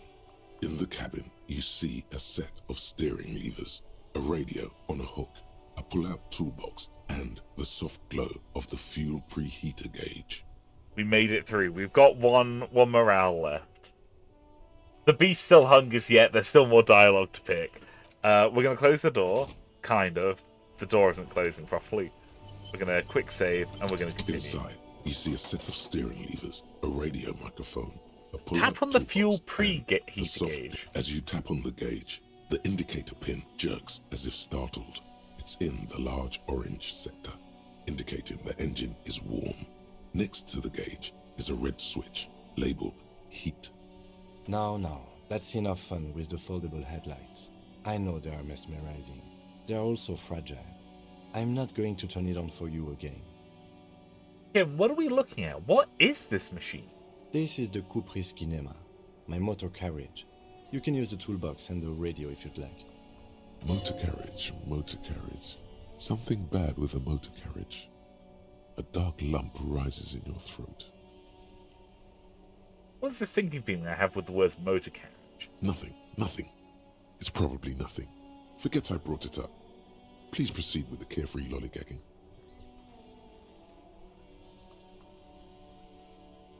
This is really cool.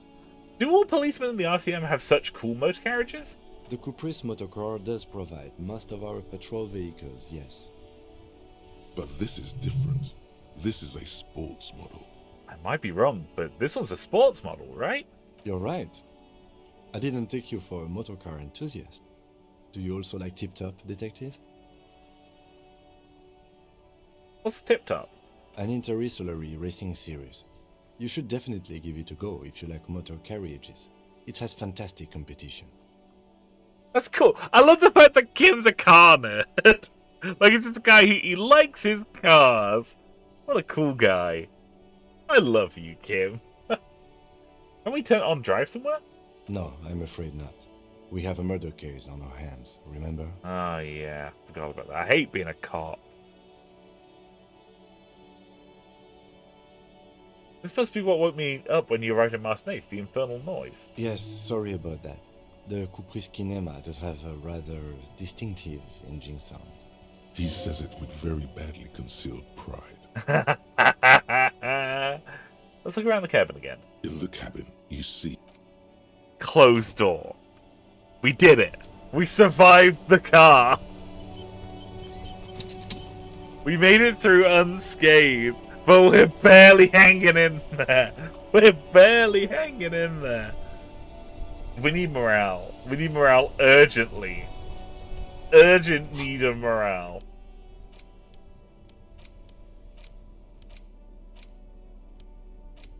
Okay. Alright. I don't think we have the morale to go handle Gart yet. We survived the praise heart. The praise heart yet beats. Yes, true. We're hanging in there. What's this? There are bottles inside. If we had a bag, we'd be able to pick those things up. What's this? This Post Lavantorie mail collection box has been heavily vandalized with graffito. A closer inspection reveals 2 bullet holes in the front. Oh shit. Good mail delivery box.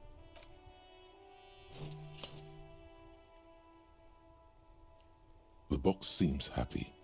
Eat shit pig, fucked by the coon, and St. G with a crown have been scribbled on it. Jenny is a whore, and best set mailbox also. Been there. Been there, mailbox. Been there. The mail collection box seems cathartic. Thankful even. So do you. We got more! Then you swallow. We were healed! We were healed by patting the box! Fuck you, mail delivery box! There is a hollow ring as you kick the box. It sounds like it's mostly empty. Your toe hurts now. Your toe has suffered damage. It hurts. Ow. Cool. You really showed that mail collection box. You think so? You think it was cool? I don't. Let's go. We were healed by being kind to an inanimate object. This game's really yeah, the game punishes you for being mean to a delivery box. Good. Good. We're here for this. I need money. I need money. Where does one go to get money? Hello? Money? Oh, who are these bozos?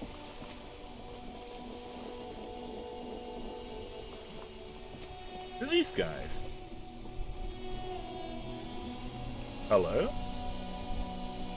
Have you no shame?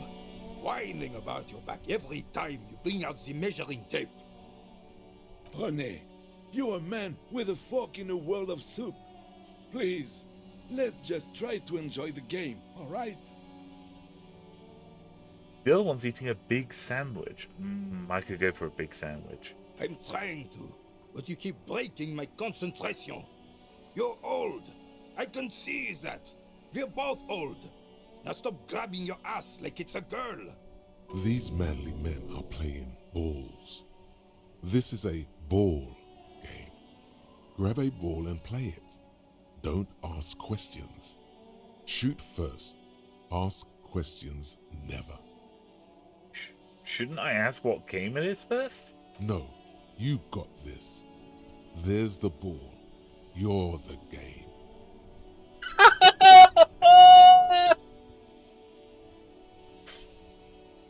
So we can observe them first, or we can just go, no, we're just gonna...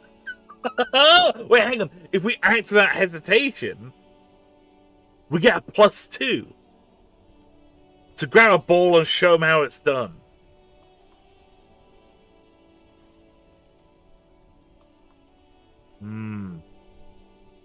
I think we show him how it's done. We show him how we do this ball game. Oh, we're so good at video games.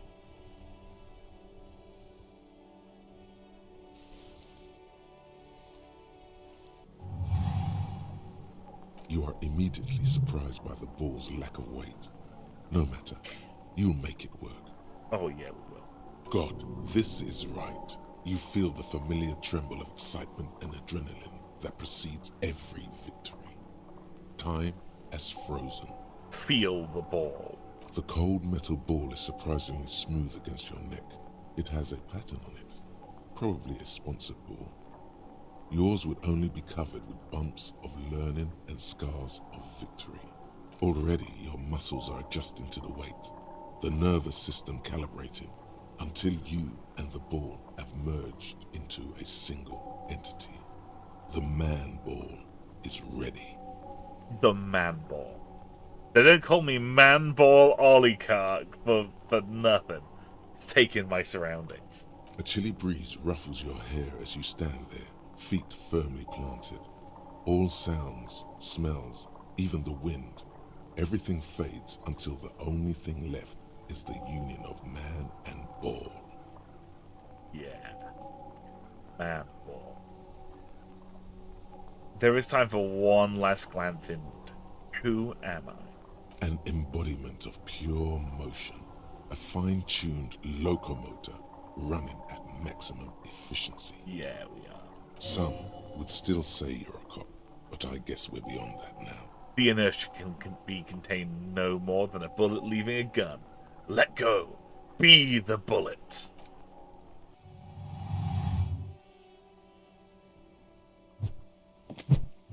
Look at that! That's a great throw! Merde! Bordel de merde! It wasn't mid. The shot was at least 23 meters. Probably 24 and then some. Nothing to be embarrassed Yeah, about. I thought it was pretty good too. That's a great throw. What the hell is your problem? Not a weak right triceps, that's for sure. I don't care if you are a cop. You do not just ruin someone's game. It's so goddamn disrespectful. I'm sorry. You vandalized our game, son. We can't play pétanque with 5 bull. Oh. Oh. Oh. Oh, excuse me. Oh. Oh gosh, big sneezy today. Turns out handling balls makes me sneeze. Ugh. Okay, sorry, it's an honest mistake. Are we good? No, we are not good, goddammit. We want our bull back. Well, Take it easy, René. This is just a misunderstanding, isn't it, officer? No harm done. Of course there's harm done, you orange slug. You owe us a goddamn bull. listen, guys, the ball's gone. I haven't murdered a soul, alright? Okay, fine, I'll fix this. Good. Mistakes are forgiven when men at least try to right their wrongs. I believe you will try. Now, why did you approach us? Do you know anything about the man hanged behind in the backyard of the Whirling in Rags? Unfortunately, I don't. Unlike most of the locals, I have no qualms about assisting law enforcement. But this affair has passed me by completely. And most of the locals? In Martinez, the union is the law. So can you really blame them? But you don't have a problem with cops. Cop is a pejorative term. I don't have a problem with policemen. On the contrary, I admire the effort to bring order to our streets. So, again, you don't know anything. If I knew, I would not be afraid to tell you. I simply don't. I'm an old man, not a coward. The daily business of the riffraff no longer concerns me. You are playing in a crater. Yes. The terrain here provides an interesting variety to a familiar game. Do you know what created it? I do. Fire from heavy artillery. Okay. It's a crater left by artillery fire, but why? Why what? Why was heavy artillery used? Because that's what happens when communards hijack your country, execute your supreme leadership, and turn your capital into a slaughterhouse. You use heavy ordnance to clean up your home. Wait, who are the communards again? Commies, communists, socialists, anarchists, call them what you like. They just chose the name to feel special. Senseless sentimentality. Did you use artillery fire against them? Sadly, no. It was the foreigners who brought them to their knees. We fought valiantly. Too valiantly. So valiantly we got licked. Should have fought dirty, like they did with their suicide sex cult propaganda and mad anarchist women strapped to shrapnel bombs. We didn't though, and we lacked caliber. God bless him, but the suzerain's cannons simply weren't big enough. So they used artillery, just like bombed a city. Why shell them here in Martinez? Because this place is a damn beachhead. Had to soften the commies up first. The beachhead? Yes. The military coordinated amphibious landing to take back Revachol. Okay. Martinez was used as one of the 3 footholds in Revachol during Operation Deathblow in 08. The other 2 are off in Stella Maris and the Delta. Yeah, if you're calling a military Operation Deathblow when you're landing in a civilian area, not great. Deathblow sounds grim. This here is Blood Ground, where coalition boots first made landfall and cleaned those rabid dogs out. Most likely, we're playing pétanque on their mangled corpses. Oh, Jesus. Blood ground. You got old René going there. Like he isn't hungry enough already. Hold on, the coalition? Mm-hmm. Don't get me wrong, officer. I hate those foreign dogs, but the enemy of my enemy and all that. They're the lesser evil. Is that why everything's so bombed out? Damn right, son. They laid the fire of hell on the city before they stormed it. And it worked, too. A strange gleam in his eyes. The rest of the city got cleaned up, but Martinez they keep as a monument. And now the Union Socialists are practically running the place. Well, it's your own damn fault. You, we, the coalition, Revachol, whoever you want to blame, never finished the job. Officially, the party never surrendered. Of course they still all influence. You don't even begin to truly understand the players at the table, let alone the specific circumstances surrounding the... What do you think? Thinking men have opinions on these things. Present one.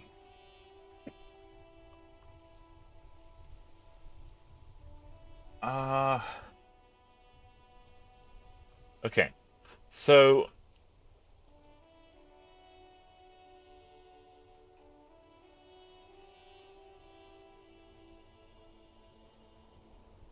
Okay, so he said that there was like a communist revolution. That's what the wheelchair lady said. Lena. She said that there was a communist revolution. But he said that a foreign force, like a foreign military, the coalition came along. Did something called Operation Deathblow and just like bombed the crap out of Martinez. But then didn't rebuild it. Like, they've kept it as like a monument, I guess. I don't know. To teach people a lesson, I guess. Jeez Louise. That's horrible.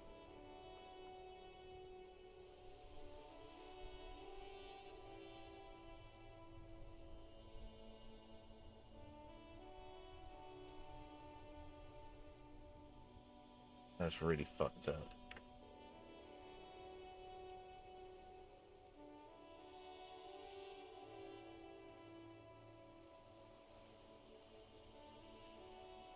All these dialogue options are horrible.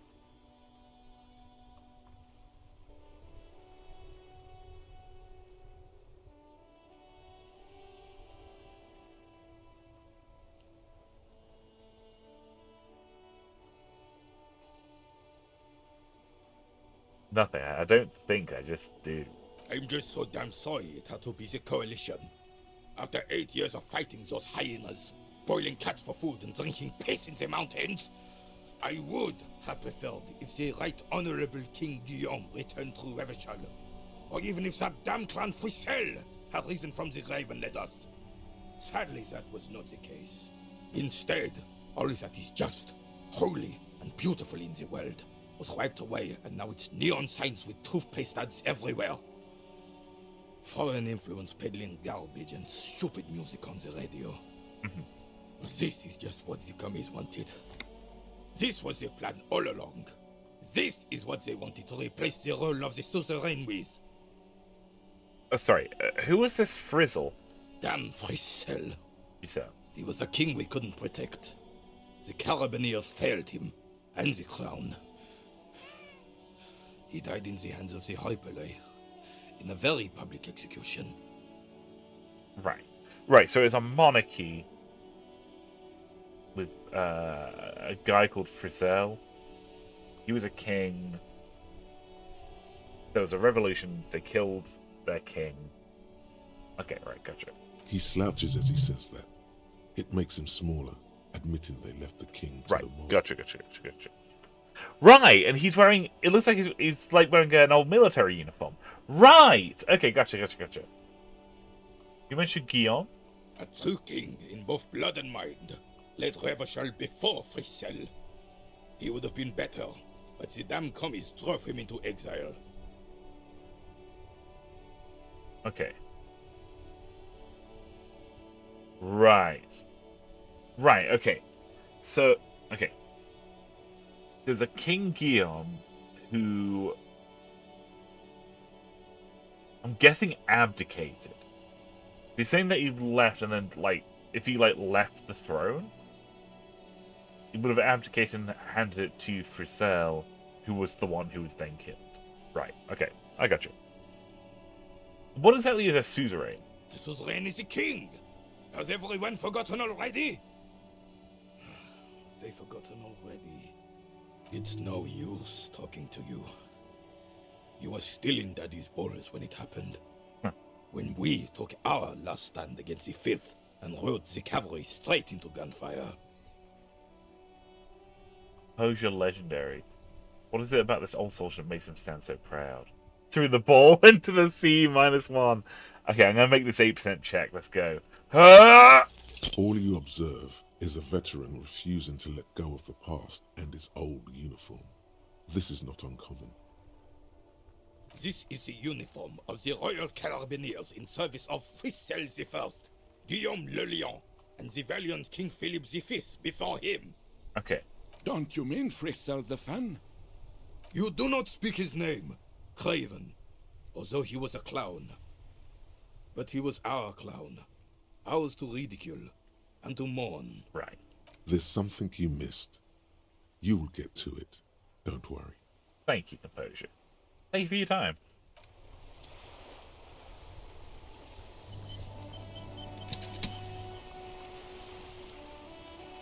Thank you, Diego. I do appreciate it. I'm like, welcome to speculation. I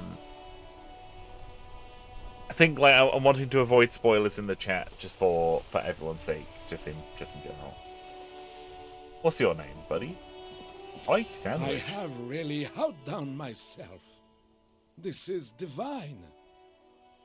Someone says learning history from the guy advocating for slaughter of innocents isn't exactly trustworthy, but at least we're getting something. Yeah, So, for those of you who do not know, my degree's in history, and one of the things that was really, really important when learning my degree, like when I was studying, was understanding that biased sources, even if they're like super, super fucked up, and even if they're fictional, still provide really, really useful insight into the world as it is. And I think this guy is a fascinating character. Really, really interesting. I'm looking forward to getting to learn more about him. Yeah, thank you so much for hanging out, Diego. Like, absolutely. We're glad to have you here, man. It's Coma Nomad! Hey man, good to see you. Hey everyone, what's going on with the story so far? So, we had to do a reset at one point because we died. we spoke to a car. We got in Kim's car, and we had a mental breakdown. Told him to fuck off, and then had a mental breakdown. We opened the ledger. We opened the ledger, and we were able to get a letter out of it. It was a letter that was written by a woman who was saying that she was really, really sad that she had to go to work and that she hated leaving us behind every morning and that she couldn't wait to get home, and said that she loved us very, very much. And that caused us to pass out and go back to the ancient reptilian brain dimension. So we had some more reptilian brain time. We used Kim's car and called up our radio station. We called up our police precinct and reported our gun and badge missing. We spoke to one of the witnesses, a lady called Sylvie, and she said that she actually wasn't the one who phoned in the body. It was someone else, but we don't know who. But it looks like she's been made uncomfortable by Gart, the bartender. So we're gonna have to go and deal with him at some point. So we're gonna deal with that later. Right now, we're just talking to these men. They were playing a ball game, so we joined in and threw their ball in the sea, and they got very upset about that. And now it's now. Yes, that's what you need, Gaston. More padding on that fat arse of yours. I hope your heart gives out. René, it's a little pleasures. Life doesn't need to be a struggle. Hello, officer. How might I be of assistance on this fine day? That looks delicious. Can I have a bite, please? I'm sorry, officer, but I really don't share food. Nothing personal, it's just a principle. The only one you have. Please, man, can I just have a bite? Believe me, officer, I wish I could help you, but I need this sandwich to keep my blood sugar stable. In my age, you need to pay attention to these things. You can barely hear him. The sweet smell of pickles in harmony with garlic butter and marinated onions emanating from the sandwich is driving your mind in a singular direction. It must be yours. Please, friend, let's just share it. Fuck off! It's mine! Sorry, officer. I'm sorry. I didn't mean it in a bad way. But the sandwich is mine. I'm not gonna share it. I want your sandwich! When the dissidents come to rape our country, he hides. But try to get a bite of his dear sandwich and he gets claws? We are a special kind of vermin, Gaston.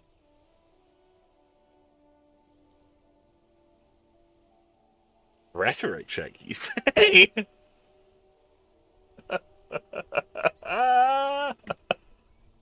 Okay, we're gonna give that a try in a second. Tell me, what do you know about the dead man? Let me think. I heard someone was hanged and left on a tree for a week. But that's all I know, really. Come on, you must have heard something. No, officers, I'm sorry.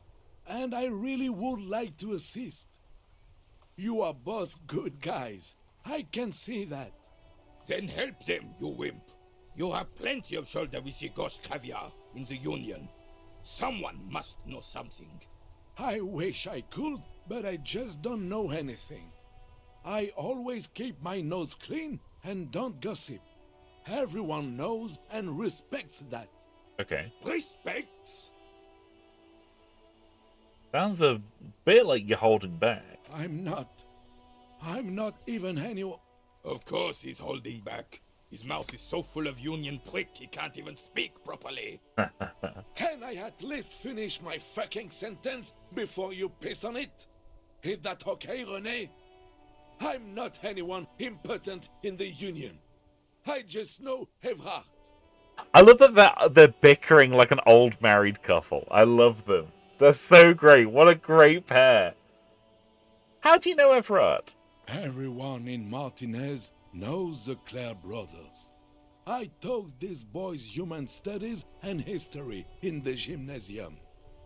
Oh, you're a teacher. What do you know about history? You never witnessed history.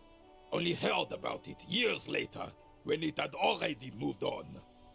You don't know history. It's a really good line.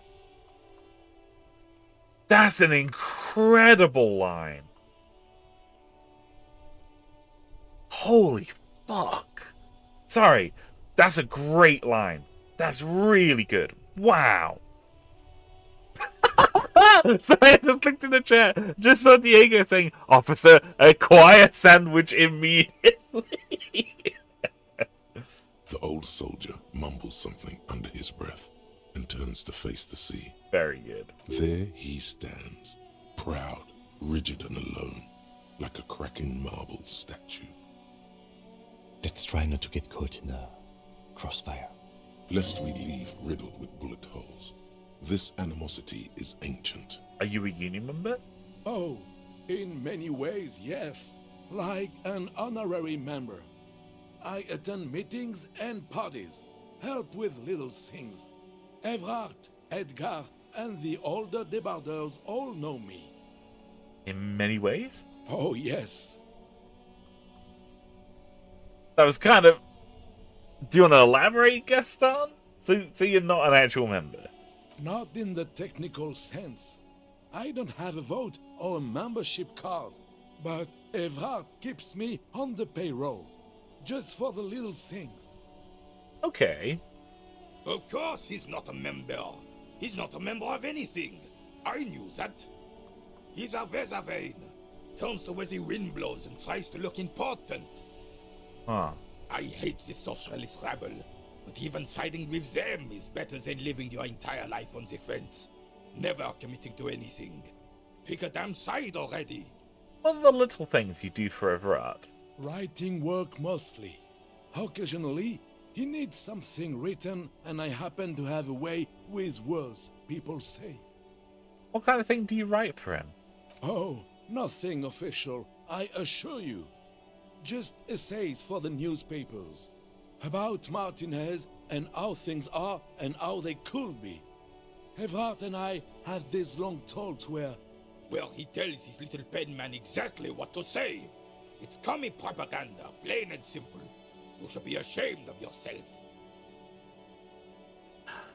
I think it's interesting how absolutely detrimental most of the pink emotions are. The pink emotions like, oh, like esprit de corps?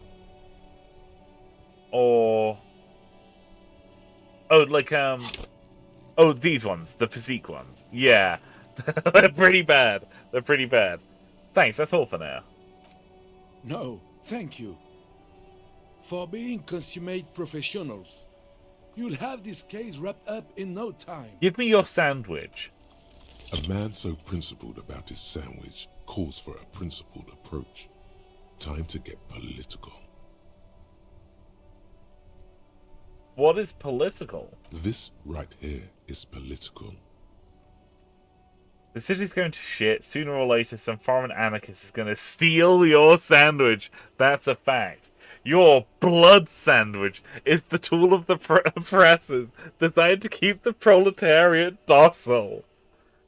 These options seem awfully fascist or communist. What if I don't want to say them? Yeah, that's what I'm going to think. What if I don't want to say something fascist or communist? Say one of these fascist or communist things, or fuck off.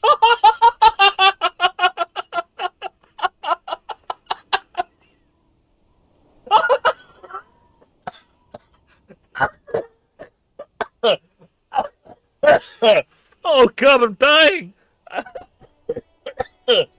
Oh my gosh, I'm seeing stars! Oh, that's amazing!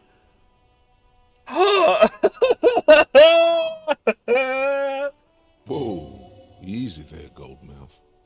He doesn't have to say anything. Re-engage cop mode and bail out, if you like. Oh, holy fuck. Oh, my chest. So Volition's given us an out. Volition's given us an out. Thanks, Volition. Hang on, did we actually say anything to him? Okay, we actually haven't said anything. So our detective is just going to say, back to police mode. All right. Let's hear them, officer. All right, bye. Holy fuck. What an incredible game. Say one of these fascist or communist things or fuck off. Volition best boy. Boy, then it is best boy. What? The spirited chirps and clicks of swallows fill the air. Oh, there's birds in there. That's nice.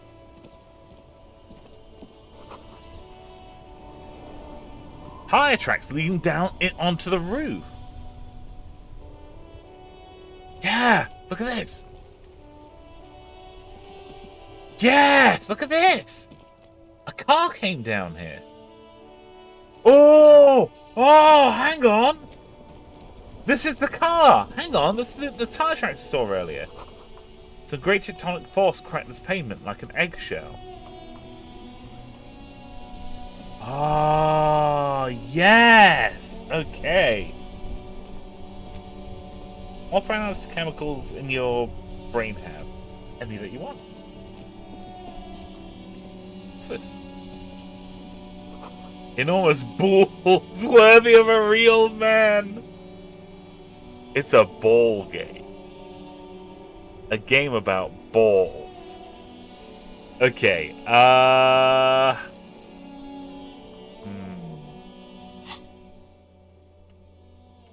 That's a lot of quests I've got to do.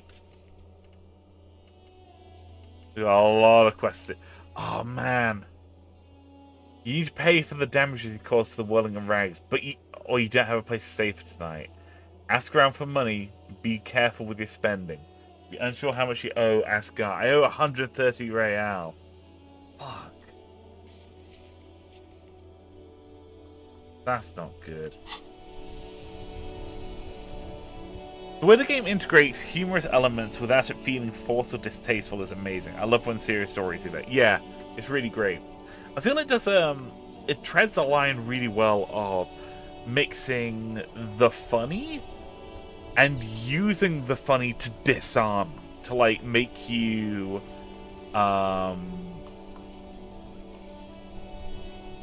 it catches you off guard and makes the heavy stuff hit harder, you know? That's really cool. I like that. It's a little girl. What are these? This rose has a rose, a pistol, and a half-naked dame on its cover. On the cover stands a very muscular man surrounded by flames. It's a book about pate. Oh, I love pate. This book, you don't really understand what it's about, nor does it seem important. A book about Guadero culture. It promotes freedom and roaming upstream. Book about the future. The government reads your mind using radio technology. Disarming the heavy after the moment has passed is pretty important too.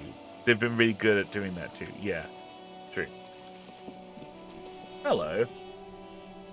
Small child. Hello, sir. Step right in. The store is open. I am the law. I know, sir. Are you interested in a new and exciting book? What kind of store is this? It's a bookstore, sir. We sell books, postcards, and some board games. It's called Crime, Romance, and Biographies of Famous People. Yes, it is. Whoa, whoa, whoa, whoa. Hold your horses, little girl. Encyclopedia failed to check. What's a book? That is a book. They have stories inside them. It's like someone told you a story in a really long letter. That's very funny. What's a postcard? A postcard is a small cardboard picture. You can write a few words on the other side and send it to your friend or beloved. What's a board game? Board games are like little games on a table, made to pass the time. There are several different ones, but sailors here mostly buy cards. Interesting, thanks. My pleasure. Anything else you'd like to know? Is it okay if I ask you some questions? Okay, sir. I'll try to answer any questions you have. I hope they're about books. What's your name? My name is Annette, sir. My mum, her name is Plaisance. She owns the store. She's inside minding the register or organising the stock. Why aren't you at school? No, it's a Monday. Why aren't you at school? Feel free to step in and browse our wares. And you're sending out here in the cold because... I'm signalling that the store is open. Otherwise, people might not know. They'd miss out on the crime, romance, and biographies of famous people. Ah.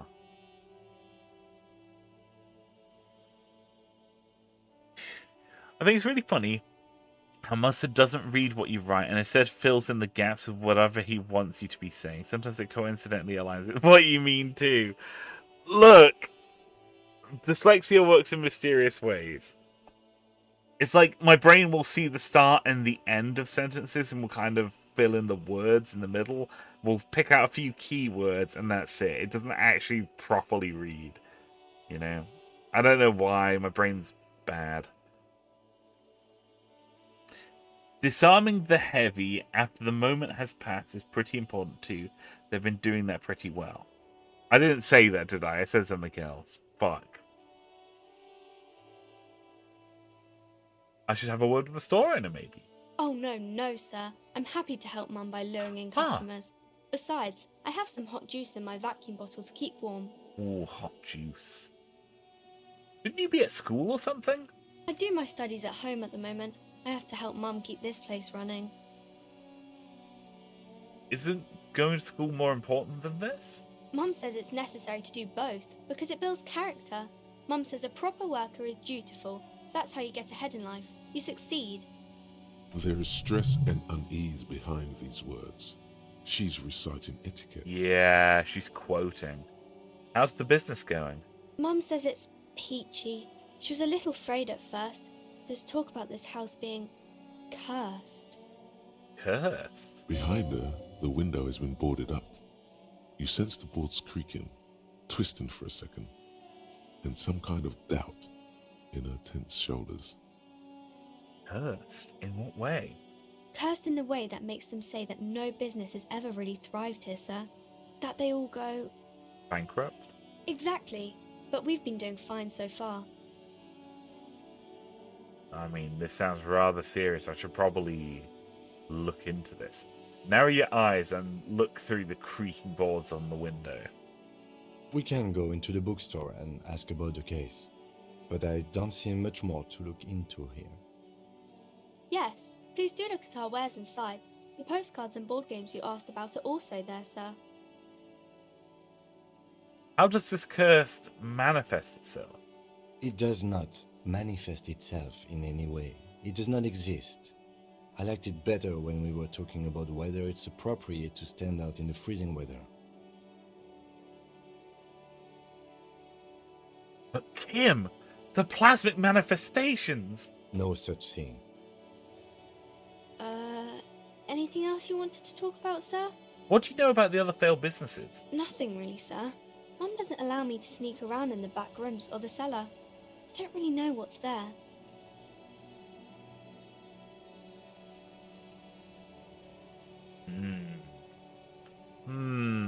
Enough about the curse, for now. Maybe I can tell you about some of our books instead.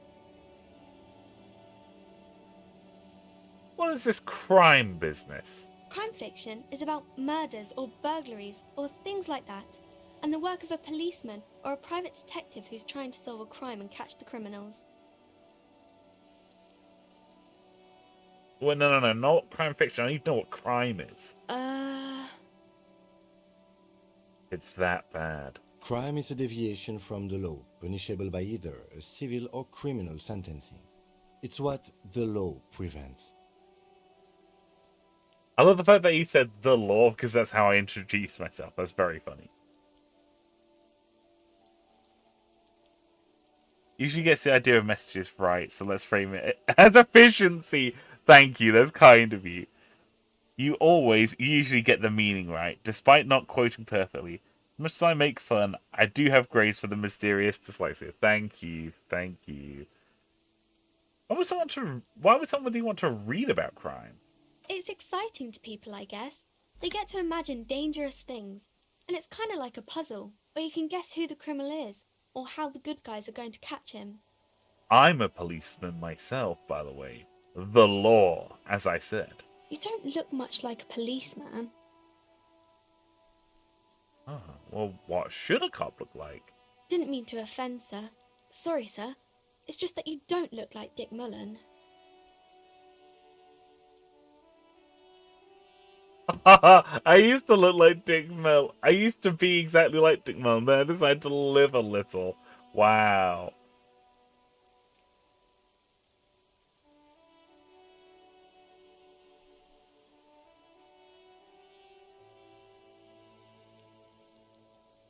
It's not your body that's important in police work anyway. It's your...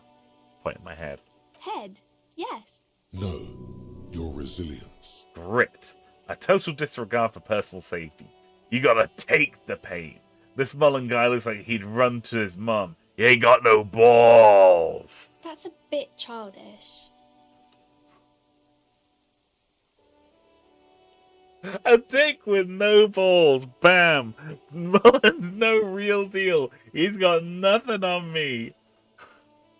No, it's too much. I don't want to say that to a little girl. Say what, sir? Oh, fuck. I like that sometimes the thoughts are out loud. That's very, very funny.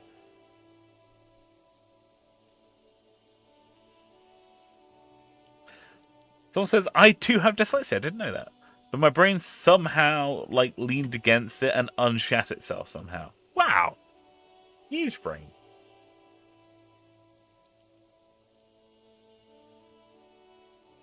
Nothing. Forget it. Dick Mullen sucks, is what I meant.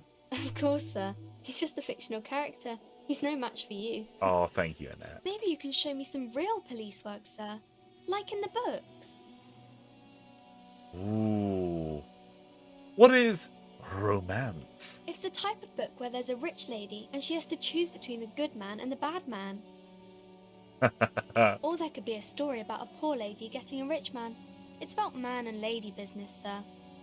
What about a poor man getting a rich lady? It happens, but usually the guy gets rich in the process. Or should actually be rich himself, but has lost his family property unjustly, like during the revolution or something. I see. Those are unhappy books, for most of the pages. People sad about what they have lost, but then it all turns out just fine in the end. What about when both men are bad? These are not very common. You can't have a choice between bad and bad. Nobody wants to read a story like that. What if it's written really well? Well, maybe then it's fine. Maybe if the lady then decides not to pick either, because she doesn't need a bad man. Yes, that would be interesting. Yeah, so true. What about when everyone's poor? That's really not a proper romance story. That's more like everyday life. Sometimes you have to write about real life things. Not in romance books, sir. These are about nice and pretty people, and everyone is happy in the end. What about a book where the man... What about a book where the man and lady business doesn't work out at all? I haven't read many of those. Maybe you should ask Mum.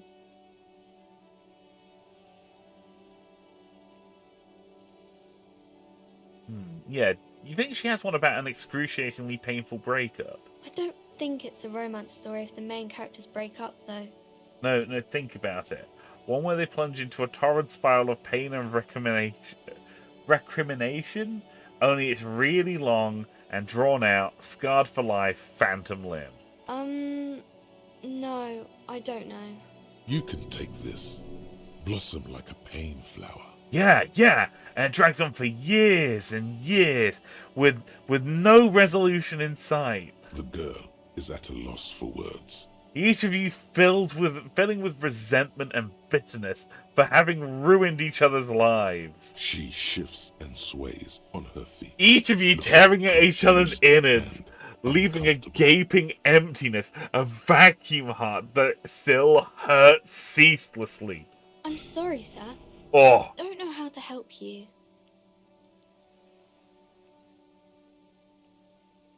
Oh, are we gonna die right now?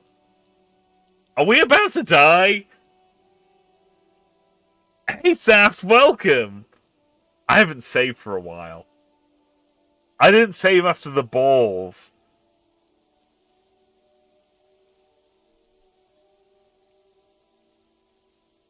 I don't need help. I need a real book that tells me how it is, not this drivel. Sir, sorry, sir. I'm still little. I can't... Don't worry about it, little girl. Got a little bit carried away there. Let's back up after this. That's enough romance for me. Okay, first things first, putting a point into volition. Volition increases your morale cap. Holy shit. Oh, thank fuck. I don't like having this little volition. Holy fuck. That's enough romance for me. I have other questions. Maybe some about other books? Yeet, sir. Yum, yum, yum. The car is in the disguise of the little girl talking about books. The car desires what comprises you. It's true. See you around, Annette. We're gonna save. Hello again, sir. Who are these famous people? Oh, kings and queens and generals of old, or artists and writers, or musicians, those kinds of people. There's usually something extraordinary about them. I think that's why people read them, to find the secrets of their fame. Seems like most people who read those books fail to get more famous from reading them. Reading those doesn't make the readers more famous, does it? But it does make the famous people more famous. That's true. Fame sounds delicious. Maybe someone will write a book about me one day. Why would they do that, sir? Because I'll be a superstar cop in the papers and everything. That'll show them. That's so cool. Maybe they'll make you a book cover picture and everything. Standing over a dead body, holding a gun. Oh, yeah. Okay. Let's do a little bit of detective work on you, little girl. The girl keeps her hands folded, hidden. Why is that? Hey, why do you keep your hands folded? What do you mean, sir? You don't need to be worried. I'm here to help. She looks around anxiously. Her hands remain folded in front of her. She doesn't want to show them. The lieutenant stands by, looking at the two of you with little interest. It's okay. She brings out her reddened hands, her nails frayed, nearly chewed down to the flesh. You bite your nails. And you knew this from me keeping my hands folded? Yes. Well, that proves nothing. Anyone could do an easy deduction like that.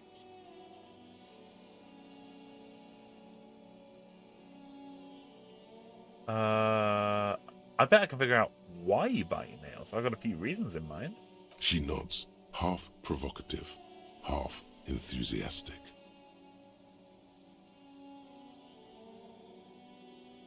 You're uptight because of your mother and the pressure she's putting on you. Maybe so, sir. Okay, I know it's a bad habit, and I shouldn't.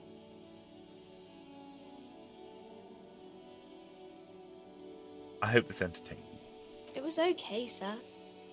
There's more that can be achieved here. Ask her to do the same. Fine. Oh, you think so? Fine. Do better. Deduce something about me. You're quite sober. I'm quite sober? The lieutenant does not flinch at the comment. He does not flinch even a single bit. He is intensely not flinching. It takes effort. Wait, how do you know I'm usually not? Because you usually aren't.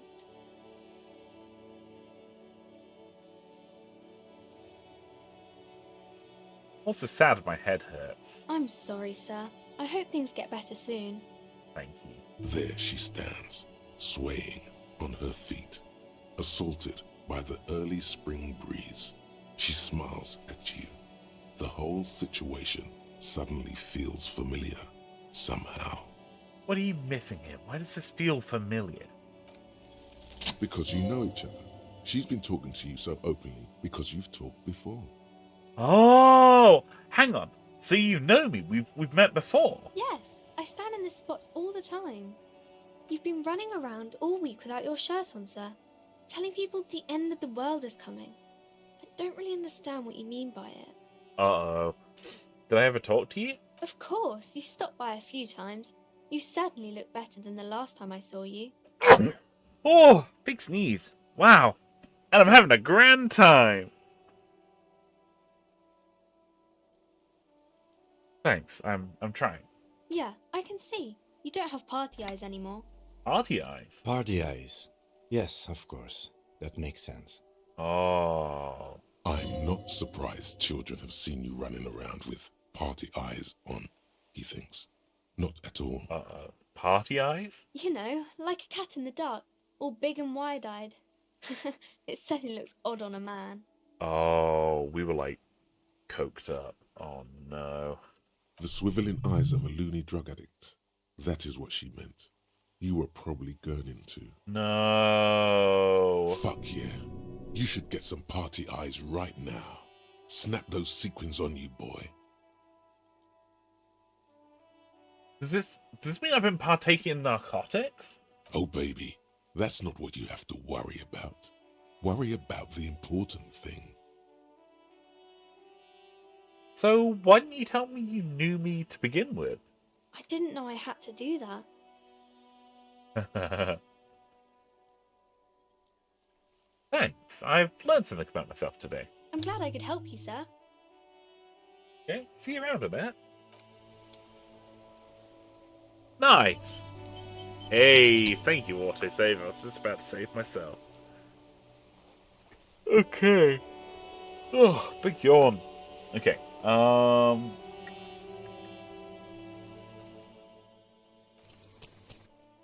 Okay. We're gonna pause real quick because your boy needs to go get a top up. I'm gonna get myself a cheeky little bit of coke. Speaking of narcotics, I'm gonna go get some coke. By coke, I mean like cola, like a refreshing brown beverage. Okay, I'm gonna be right back, folks. I'll be like 2-3 minutes, maybe 5. Well, let's say 5. Let's say 5 minutes. If you'd like to maybe take this opportunity to go get an apple, maybe a glass of water, maybe take a bathroom break, do whatever you gotta do, and we'll pick up again in like 5 minutes. Okay? Okay. Be right back, folks.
Hello there, everybody. I am back.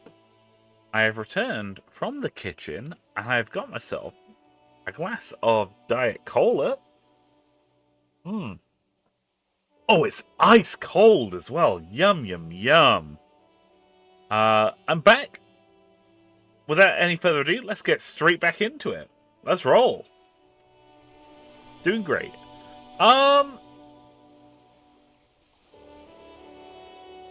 Okay, let's poke our head into this shop. I know we've got stuff to do, but let's have a look around. You there. Welcome to Crime, Romance, and Biographies of Famous People. My name is Plaisance. Be welcome, and please take responsibility for the energy you bring into this space. Before we go on, you seem to be, hang on, let's start over. Before we go on, you seem to be well off enough. Could you give me some money? I feel like there won't be an opportune moment to ask later. Sir, don't be ridiculous. I certainly will not give you money. I would be doing you a grave psychic disfavour. One has to earn one's success, even if one is a police officer. Handouts are nothing but manipulation. All they do is make you dependent. Are you the owner of this store? I am. The proudest owner of our little shop of culture. What if I wanted to buy a book? Then why are you talking to me? Everything is on the shelves to browse. Don't you feel compelled to buy anything? See those shelves there? Go. Be drawn. What type of books do you have? Everything is on the shelves. Take a look yourself. The shelves compel you, don't they? Why are you saying that? Okay. She smiles and nods, seemingly relieved. The girl outside mentioned that this place is cursed. Cursed? Who said that? Annette? I will have a word with her. This place is not cursed. It has a robustly magnetic energy. Good for commercial activity. My business is thriving, sir. Someone says, oh, the abusive mother herself. This woman's sketchy. Yeah, pretty sketch. Your daughter is the one standing outside the store, right? Annette, yes, my daughter. I hope she wasn't slacking off again with her nose in science fiction. Tell me, was she at her post doing her job like a proper girl? Yes, of course. Wonderful. Did you talk to her? Yes. Great. On a scale of 1 to 10, how compelled were you to buy books after talking with her? 10. She's certainly very polite and helpful. My precious, her dedication brings joy to my heart. If you have children, I hope they turn out as great as my Annette.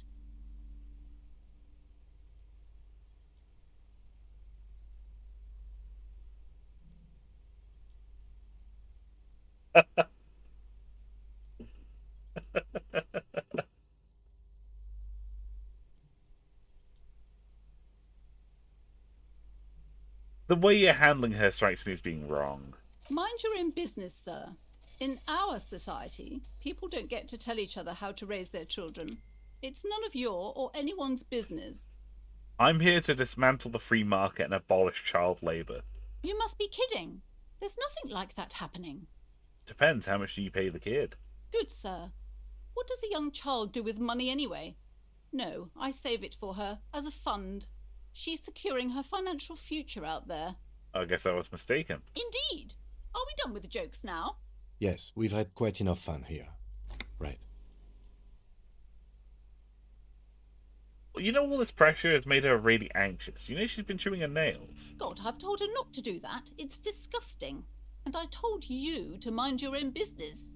Clearly you have no idea how hard it is to raise a girl in this economy. This economy is a mysterious force, like cosmic weather, mysterious and harsh. I don't think she can do anything about it. She can, if she has enough willpower. This is what's called growing pains. Life isn't easy. Life doesn't give breaks. Come on, ma'am. It's obvious she can't do anything about it. You are placing an unnecessary burden on a young child.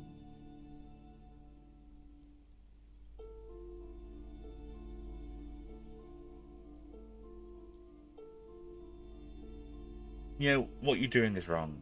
Even I know that, and I usually don't know anything. She stands stiff and severe, silently fuming. 10 or so seconds pass without change. Oh no. Hold on. I need to invite her inside and apologise. She must be freezing out there. Good. There. I don't know what to say to you. My husband, he tries to teach me business lessons. I have what my mother called a dull mind. All this stress. Get fucked, Plaisance. Is the husband Annette's father? Yes. My husband is a successful entrepreneur east of the river. If only he were more involved in the business we're running up here. No matter.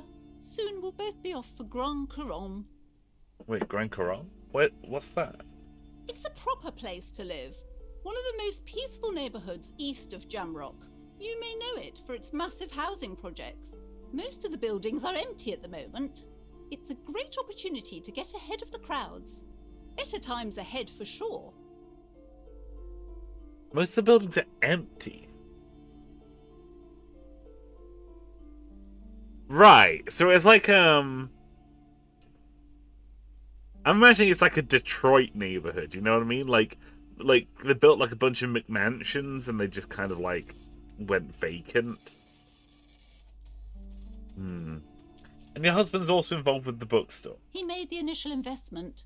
Since then, he's been what you might call a silent partner.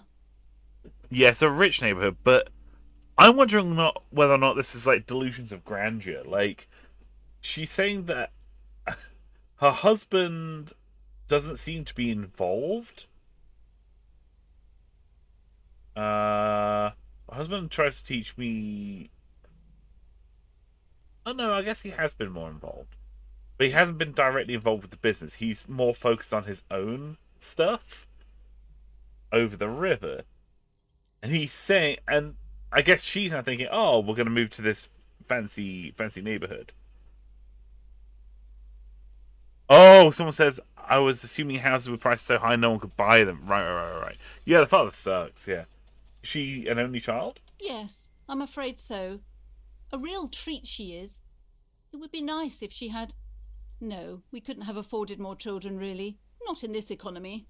A glimmer of sadness blinks through the well-crafted exterior. Why not? We're quite busy people, you know, my husband and I. Quite busy. Children are a lot of work. You don't look like a father, so I don't expect you to understand. I'm sorry. I'm sure you do understand. Maybe I am a father. I don't know. She told me she doesn't go to school anymore. She's been too busy helping me here. So she studied at home this trimester. This is a temporary solution, of course.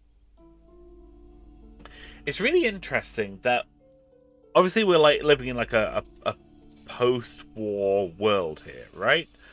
But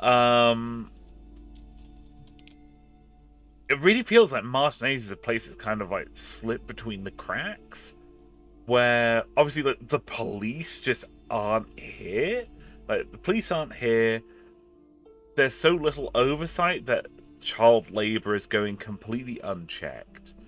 And like kids just not going to school. You know, you have, Kuno who's like hopped up on drugs. You got this kid who is being forced to work at a bookstore. It's really sad. Like it's like this isn't a great place. This place kind of sucks. But it's far more than just like an aesthetic suck. It's a place that's been abandoned by the powers that be, you know?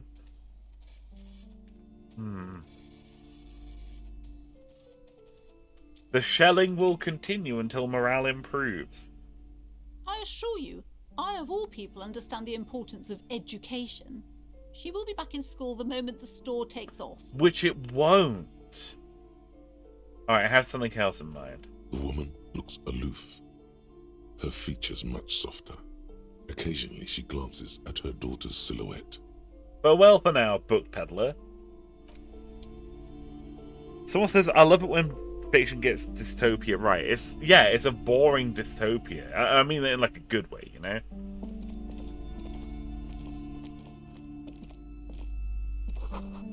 Or sports magazines. In mood. I'm sorry, sir. I can't talk right now. I'm very busy with my homework. I have so much homework now. You just can't win. Out of the rain and into the gutter. What are you doing now? Math. It's really difficult. Like, really. They say you need it to get rich. Better than standing outside in the cold, I guess. Oh, I found something while you were away. What is it? I thought this would fit you. Like, thanks for helping out. Not me. The city, I mean. Like a detective does. A detective hat? Yes, just like the one Dick Mullen wears all the time. You'll look way more serious with that. Right, I have to get back to my homework now, before Mum notices. Man, this is hard. That's really sweet. Thank you, Annette. See you around. Holy shit. Dick Mullen's hat. Oh, check us out! That's badass! +1 to Encyclopedia, Booksmart. If anything, this wide brim hat looks even better than the hat Dick Mullen wears. Dick Mullen's really stupid and not even real. You're real. Your brain is real. Your real brain is inside the hat. Amazing. Check it out.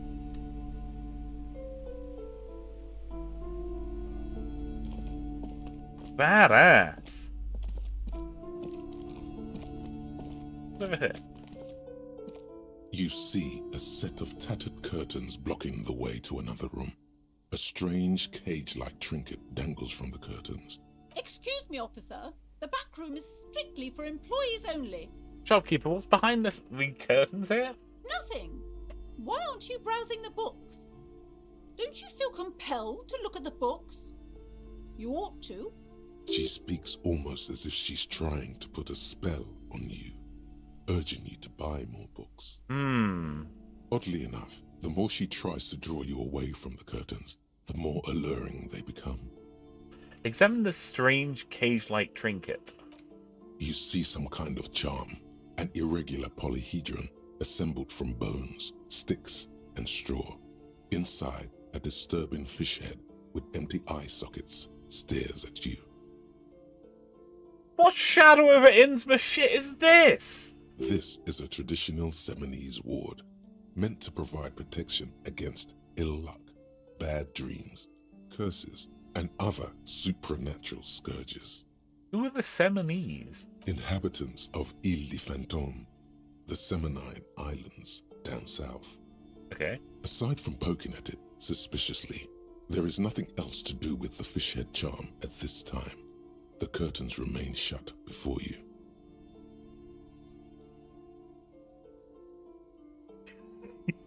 Yeah, it's great. I love when Encyclopedia like chimes in with stuff, like right when I'm thinking the same thing. It's great. I'm gonna open the curtains. Just as you're about to pull apart the curtains, the petrified voice of the shop owner cries out once more. Sir, don't touch that. I told you it's off limits for the customers. I'm not a customer. I'm the law. Parapsychologically speaking, we're done if you decide to open them. I won't be held responsible for the consequences. It's too dangerous. She looks away, mumbling. Why is everyone always messing with the curtains? Why can't they just buy books like normal people? Is this about the curse? That's why you're afraid? No, it's just a storeroom for the employees, I told you. Now please step away from the curtains. Man, this is different. I'm a police officer. I need to get in there. Why? It's not like anyone was killed there. She stops abruptly as her hand flies over her mouth, baffled by her own bluntness. I'm sorry. I don't mean to be so impolite. Just please don't go there. But this place... I can't allow that. You'll only make things worse and unleash the powers. But I sense this place calling for me. I must investigate beyond the threshold. You do? My God, even more reasons not to mess with the curtains. Just step away, dear sir. I don't care. You can't stop me. I'm going to open them. No! Please just talk to me, officer. Come here and let's talk this through before you decide to do anything extreme. There is something mysterious about the curtains.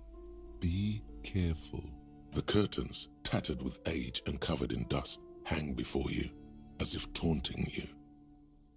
I love that Dom wrote this line. Rip them apart, but this time for real, see? Okay, we'll ignore them for now. We're going to come back to these mystery curtains. We'll come back for them.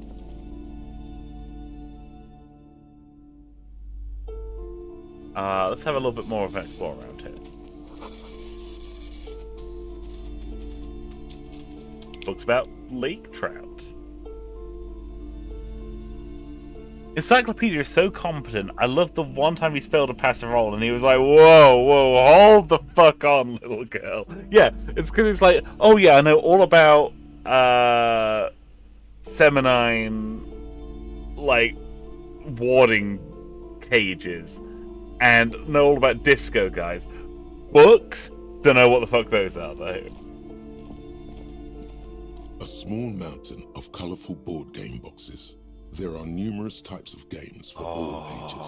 A lot of shelf space seems to be taken up by board games. Merchandise. Storekeep, what board games do you have here? Wonderful board games, sir. The Viticulturist is a classic for sure, or perhaps you'd like Archipelagos of Insulinda, a very educational game for those interested in geography. Braubritter is a fun game of economic competition, but can get quite intense after a while. We have games for the whole family. You can play with your children. Who are you going to play board games with? Do you have friends or family? Well, do I have children? Like a family? It certainly feels like whoever you are will die with you. Fuck.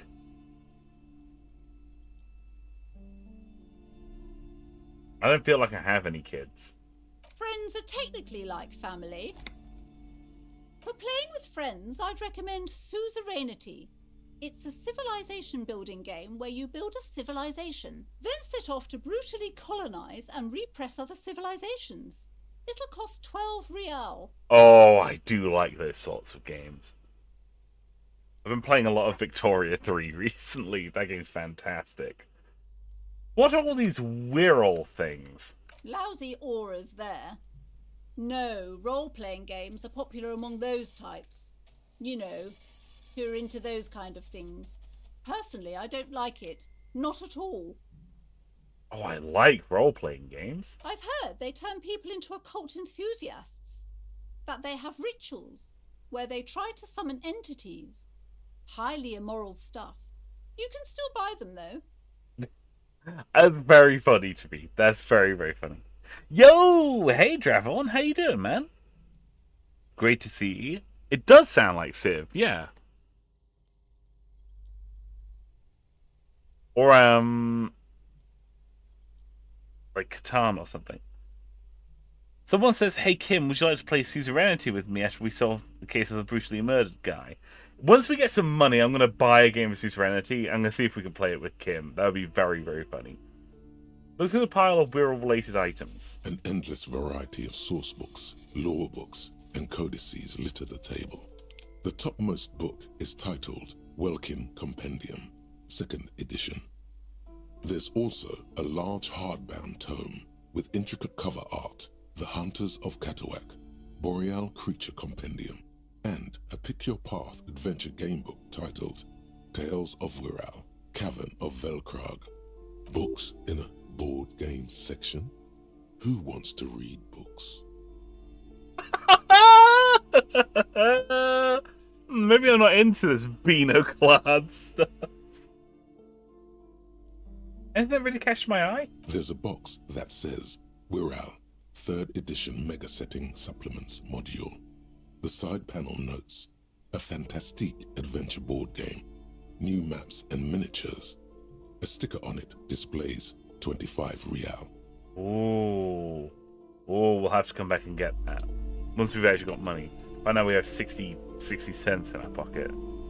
Yeah, I love Civ, Dravon. I love Civ. What's this? Gift books and molten candy. Yum. Okay, we're gonna leave for now, just because we don't have any money.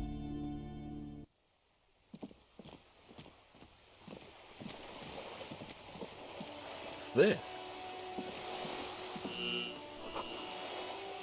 2 roundabout north. Capeside Apartments and Martinez Pier. The ad reads broken window, Tibbs has windows. If you had a bag in your hand, perhaps you could collect these bottles and sell them. Nice. Compliments to whoever voiced the shitty lady for perfectly knowing that genre of person. Yeah, did great. Uh-oh. Hear the distant squall of seagulls. Oh, this guy's drunk. Bang! Yes! We can gather up bottles! Yes! Yes! Give me your bottles!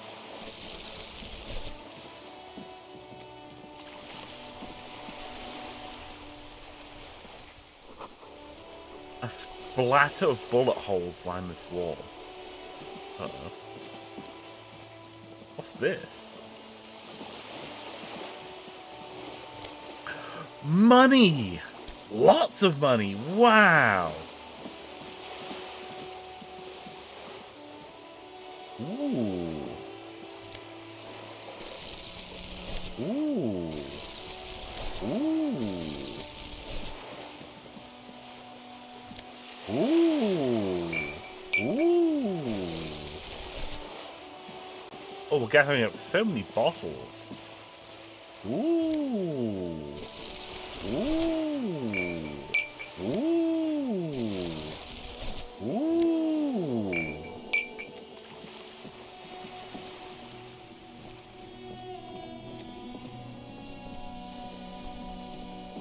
Ooh. Ooh. Ooh. Lots of bottles. Wowee. We're doing great. Look at that. We've got a bag full of bottles.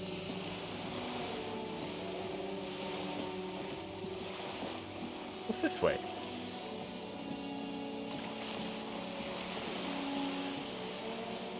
That bird. A lonely cormorant surveys the sea, indifferent to your approach.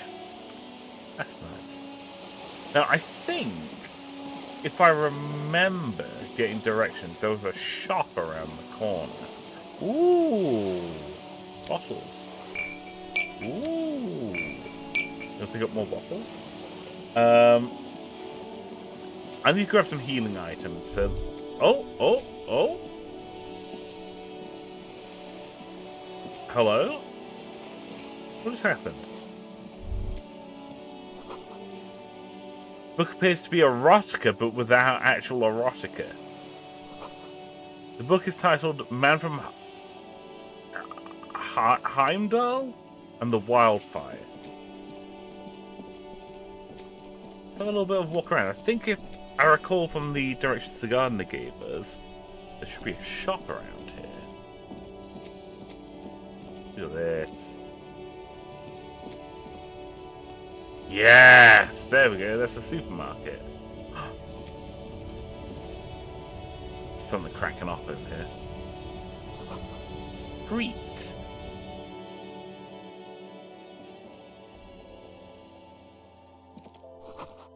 Yellow roses, dozens of them. Tulips too. A melancholy pop song plays on the radio.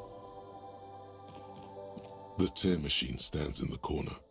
A sign says, 1 bottle equals 10 cents. Oh, we can put our bottles in here.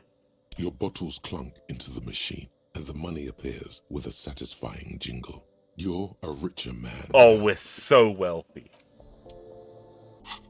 So much money. What's this? You see several packaged raincoats fill a low shelf beneath a display of croissants and juice bottles. The raincoats are transparent, except for the big Fritta slogan on the back. The packages are small, discreet, sloppily stacked, making them easier to take unnoticed. No need to worry about knocking over a display. Not gonna steal a raincoat.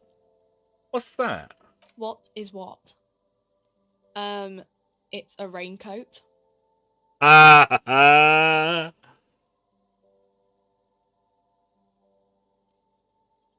If you want to buy one, then it's only 4 real.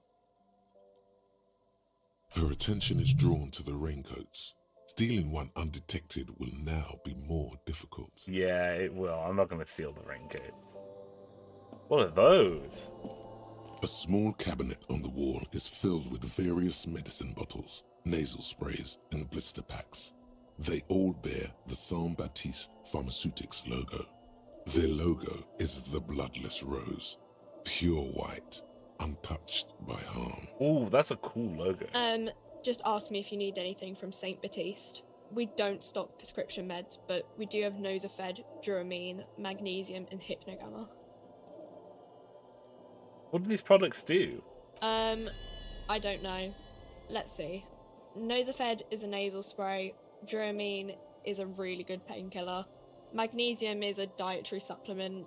Hypnogamma is... I don't really know what Hypnogamma is. I guess it makes you feel less shit. It's recommended to use after lots of partying, studying, or exercising. Can you be a little bit more specific? No. Sorry. I'm not like a doctor or anything. I love this lady so much.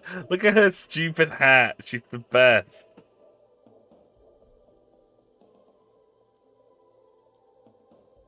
It's funny to me how every time people come up with a fictional currency, they still just call them cents every time. Yeah. Yeah. It's true. It's true.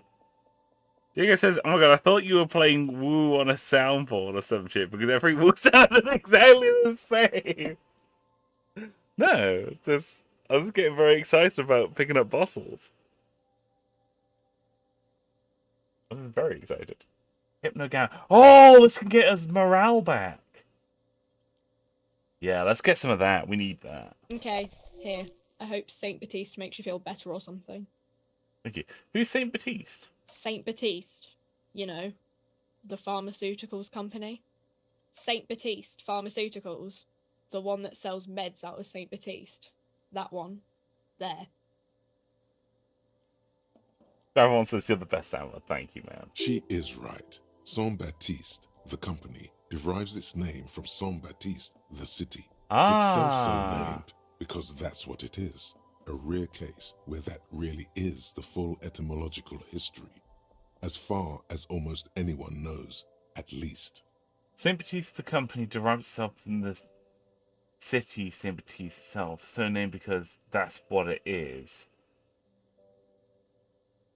That's incredible. So they're saying, oh yeah, it's named that because that's what it's named. Amazing. Okay, we're going to heal up our morale. Amazing. Great. Now we've got a little bit of a buffer. That's great. Lonesome, long way home. Here we go. Home awaits. Walk past Station 41 and through the market, past the Boogie Street spearhead to the other side of the lake, the frozen eye at the center of the district. Then past the video rental store on the corner. There, at the end of a street lined with pine trees, a small house no larger than a matchbox, 11 Voyager Road. You no longer live there. Those times are gone. And so are those people. Why did you come here? Why are you still here? And where's the dealer? You have to get back to work. That's all you have now. So Voyager Road isn't where we live, but it's the name that was mentioned previously. Voyager Road. Bonuses. Learning cap for perception raised 5. Speed gives 1 psych. Speed? Gives 1 psych. Thank you. Yeah, it's only yellow roses that are like in line with everything else. Speed. Oh, like the drug? Okay. I don't want to do drugs. I don't want to do drugs.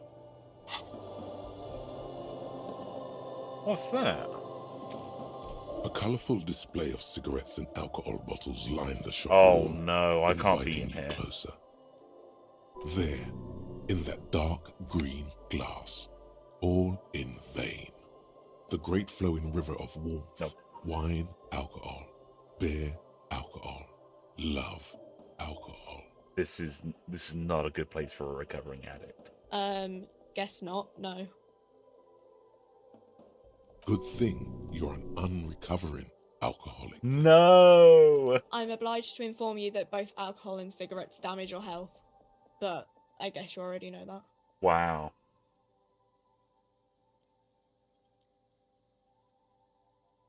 Please tell me about these products. The pale aged vodka is special, I guess. It's stored in pale for a couple of years, which makes it super expensive and super strong. What is pale? You know. Don't worry your pretty little head about it. Let's concentrate on what's important here. What's pale? Yeah, what would consuming this stuff do to my body? I mean, I already said it'd hurt you. I don't know what else they do. Do you sell any under-the-counter vices? No, Frit only sells legal drugs, like the law says. Mm-hmm.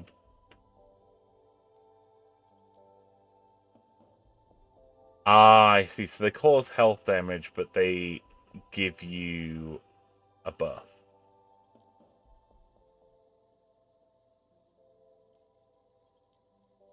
Hmm. Ah, Commodore Red.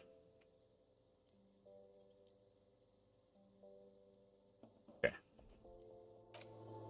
I can't be in here. This is bad for our disco detective. You, can I talk to you? Welcome to Frit. Feel free to look around or something. Everything is out on the shelves. What's that magazine she's reading? Before we go on, what is this Frit? I don't know. Frit? And what is Frit? A 7 to 11 grocery store. Why is it written with 3 T's?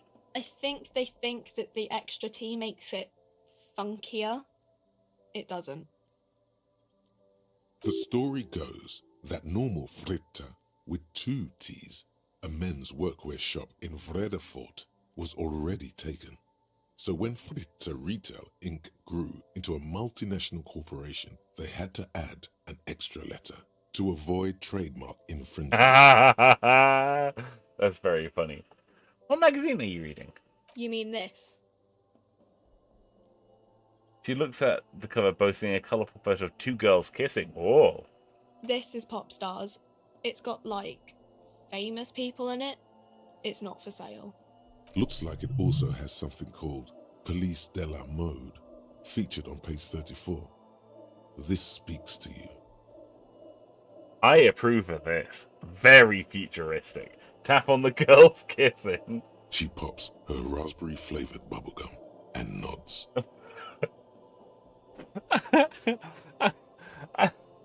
I love how our detective's like the straightest man in the world, where the idea of gayness is futuristic. Her shoulders tense.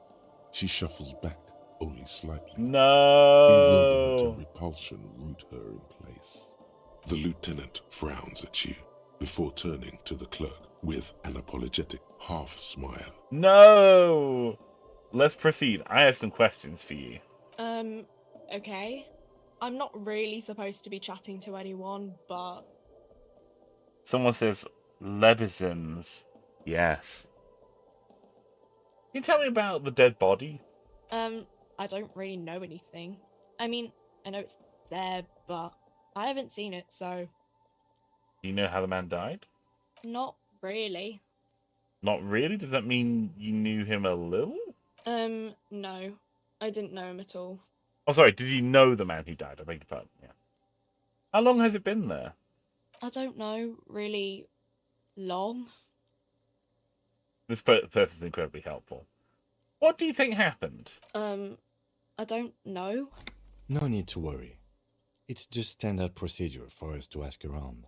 If you hear anything, let us know, okay? Okay. Thanks for your help. Uh-huh. Can you tell me anything about this reality we're in? Reality? You mean what reality? Economic reality or? She is like a student unexpectedly called upon by a teacher. Can she answer the classroom question? Yeah, tell me about the economic reality. I don't really know anything. I mean, I'm 15. 15 is an excellent time to learn about economic reality. Yeah, that's why I'm working my arse off in Frit. So I guess, like, that's economic. What about the physical reality then? I don't know. What about it? Where are we? We're in Frit? No, I meant, like, where are we on a larger scale? As mankind or as a nation? What will her essay prompt be? As a nation. We're in a transition. You know, transitioning from monarchy to democracy, all that stuff. Okay. What time is it? I don't know. Look at the clock. It's right behind you on the wall. The clock shows the time at 10:09.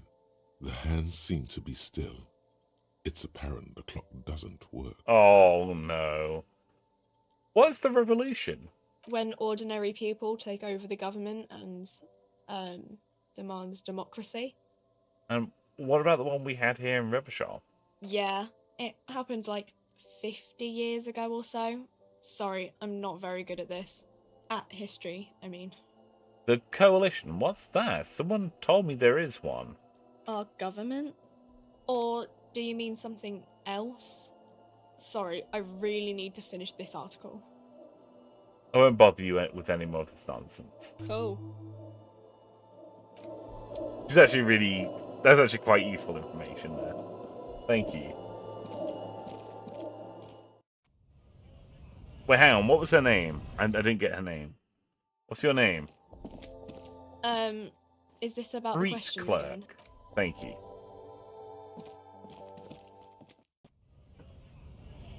Okay, we're going to head back the way that we were going on the left-hand side. We'll talk to this guy first, though. What's your name? Welcome to Rivachol.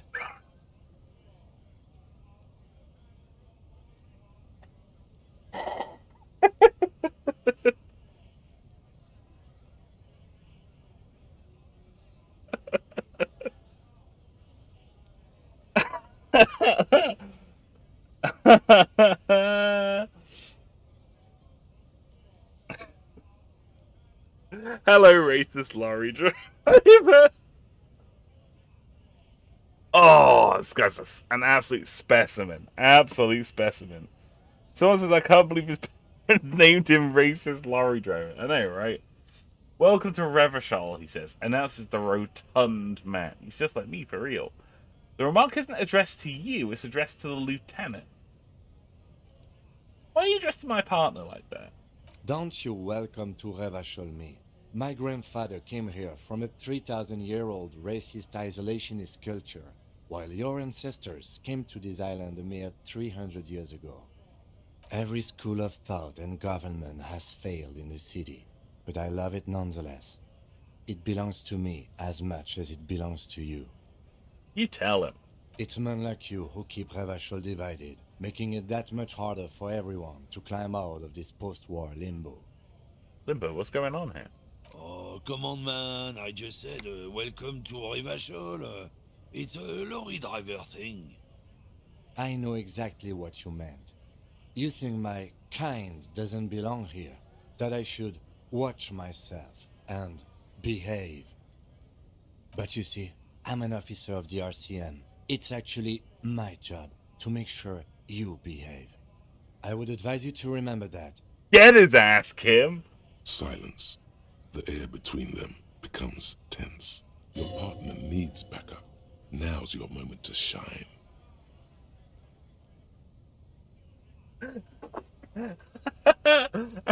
Hello, look at me like, well, I think we all learned something.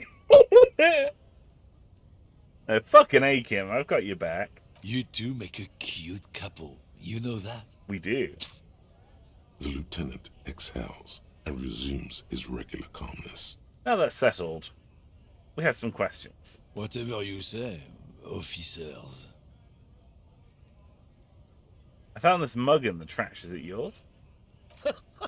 Oh man, that's great. Look at that guy go. I haven't seen anything that funny in a while. Is it yours? God damn. Thanks for that, but no, it's not mine. Okay. That was the racist mug, so the racist mug doesn't belong to the racist lorry driver. What was that argument all about? It's about biological determinism, natural law, the sorting of the races. Oh, God. Not the most popular topic nowadays, with the coalition in charge and all. You might want to change the topic. That is, bury your head under the sand like common sheep. Oh. Oh, you're a racist. That makes sense. I'm not just racist. Look, I've read books. Huh? The science of racial theory has all been proved, even if some people don't want to accept it. So says that means there's at least one more racist in the city. Yeah, it does. It does. People who've studied these things say that you and me are superior by design. So, naturally, we Occidentals should be in charge. Obviously, you can see the merits in that.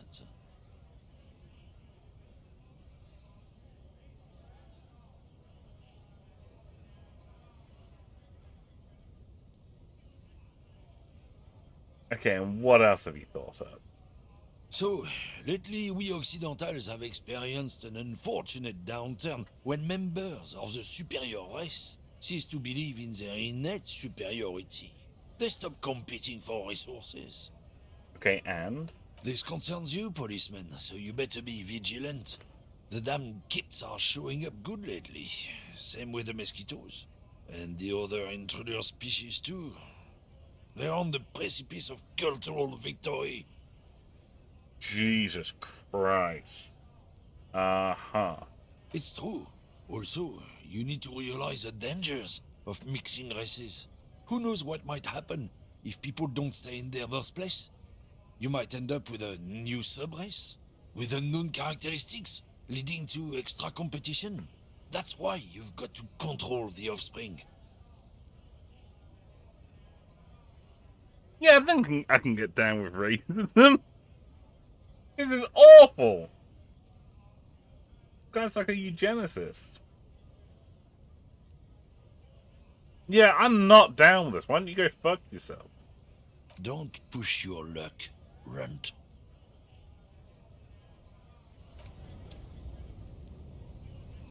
KYS, buddy. What a stinker.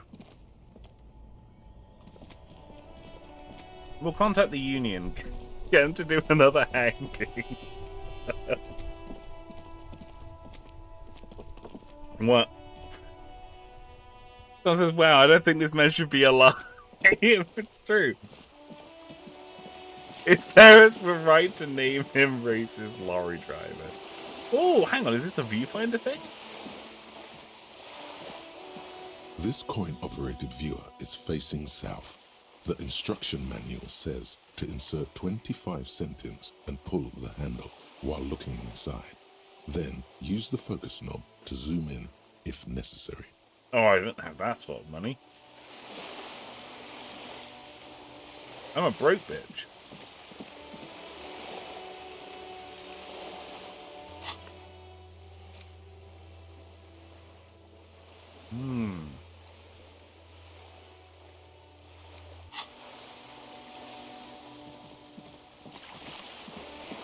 Okay, let's keep going.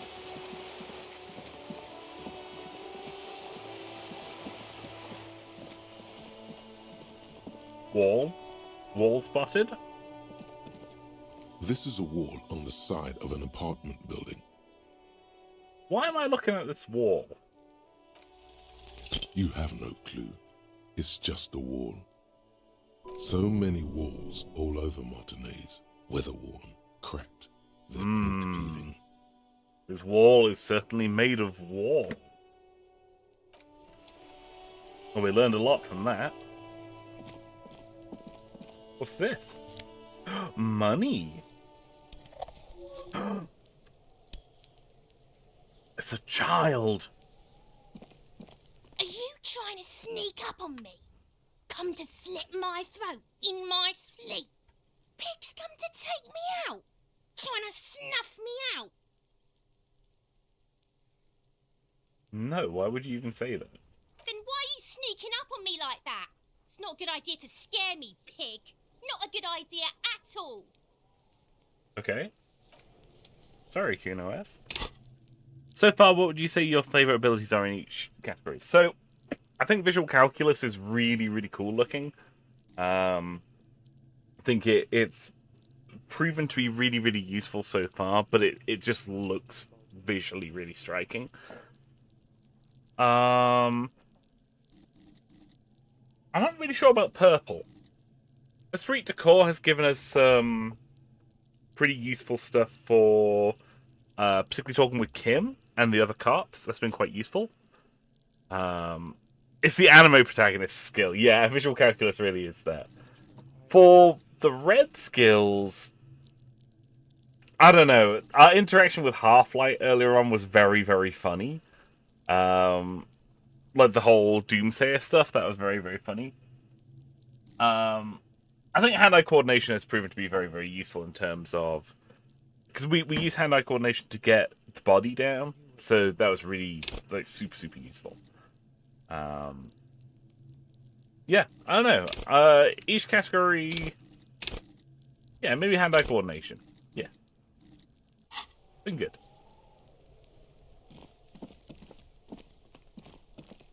This. The garden hose. This won't be of much use until the snow melts. Okay. There must be another way into the building. Jesus Christ, Kim! Hey, what's that noise down there? Jesus Christ! Why did Kim eat the microphone then? What the fuck? The dude didn't yell, he just was louder. Now they show up? Holy fuck, Kim. There's some guy up there. You see a young man on a balcony nursing a cigarette. His eyes have been following you for a while. Oh no, I am not immune. Oh no. Not looking for any trouble, officer.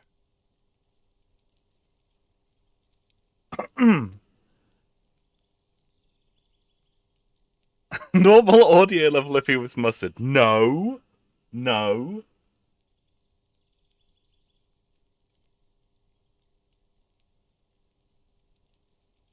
Why are you whispering? It sounds like you're already in trouble. There's no trouble. I'm just speaking in a lowered voice. I don't want to be seen talking to the gendarmerie if that's okay.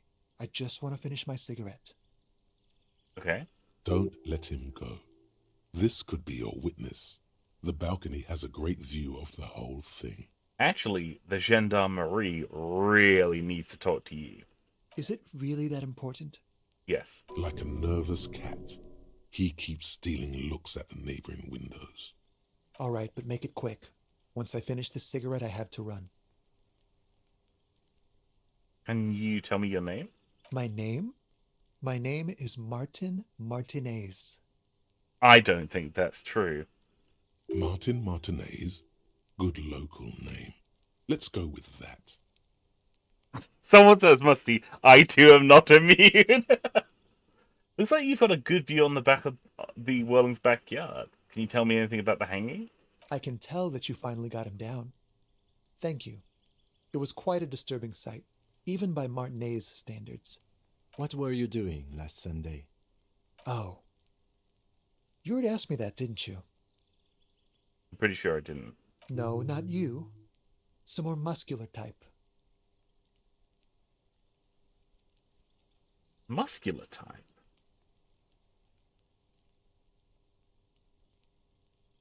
Was there been someone else here? And when did you speak to this more muscular gentleman? Last week? I don't know. Look. Someone else has spoken to the purple twink. You didn't answer the question. What were you doing last Sunday? I had a friend over. What kind of friend? It was my Sunday friend. Sunday friend? A Sunday friend? How intriguing. What's your friend's real name? Did he see something? He doesn't reply, gesturing no with his cigarette. In the neighboring windows, you can see faint reflections of his silhouette, all from different angles. All right, we'll talk later. No. We won't.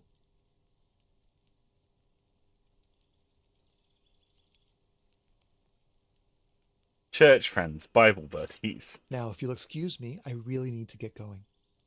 Oh, hang on.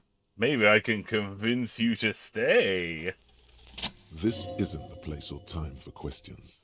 Who knows who might be watching from the distance, hidden behind the curtains? Hey, listen. I'm just trying to make things okay again. Can we meet again somewhere else? For a moment, the man on the balcony seems almost vulnerable. Something moves in the depths of his feline eyes, compassion, and a hint of understanding. I am sorry, but I really don't have the information you're looking for. But, hold on, what's that? For a split second, his hand lingers, as though gesturing towards a stone placed right next to the front door. Ooh! It's a sign. Good luck with the investigation.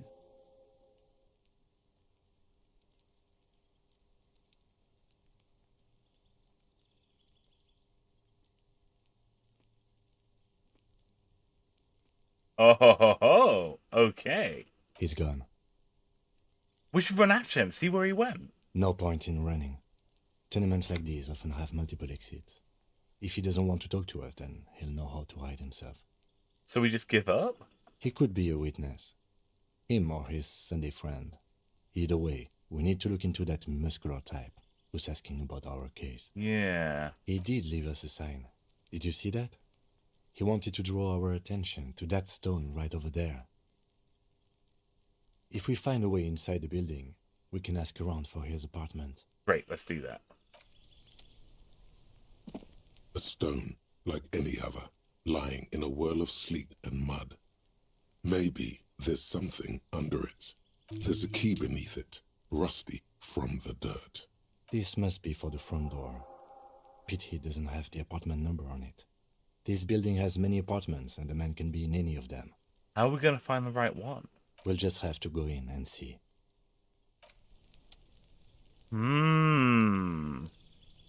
Huge find and a potential lead. I'm disconcerted by the fact that there's someone else looking into this. Apparently a muscular guy. Interesting. That's not either of us. Chairs and tables eaten by the rain and rot.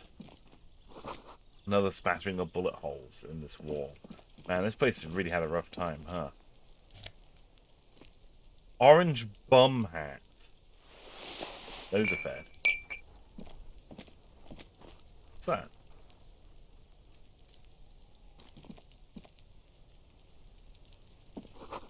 These barrels are half full of rainwater. This closed door, but you look at it suspiciously. Astarion! Astarion, please come help me open this.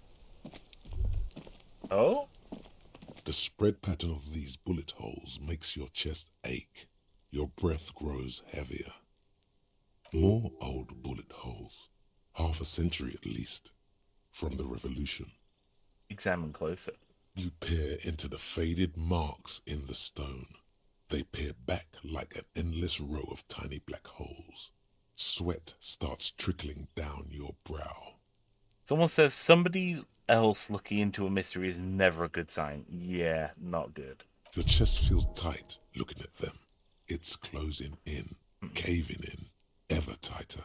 Your breathing grows even heavier. You okay there?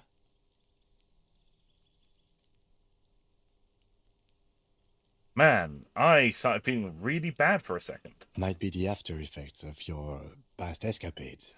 What are you looking at?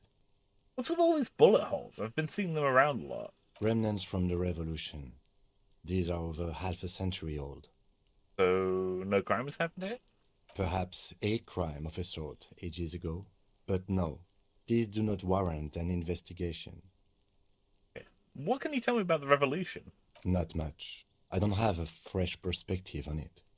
Should we go? Okay. Bum hat. +1 to reaction speed, -1 to rhetoric. An orange beanie with a couple of big ass holes on the side. It looks like it might have been used as a mask during an armed robbery. Oh yeah. Oh yeah, that's the look. Muscular guy looking into the purple twink. It's true. Let's see what we can figure out.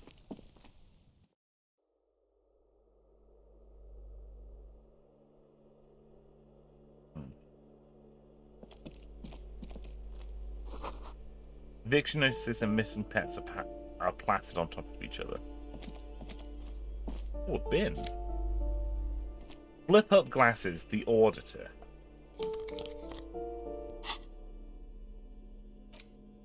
These flip up sunglasses were fashionable in the old, but have lost their popularity. The thin gold alloy wireframes are a reminder of drug-addled bohemian artists. These days, the glasses are only favored by organized crime accountants who desire to look cool, which we do. -1 to authority, but +1 to logic. Nice. Box is filled with cleaning chemicals. It smells of laundry detergent.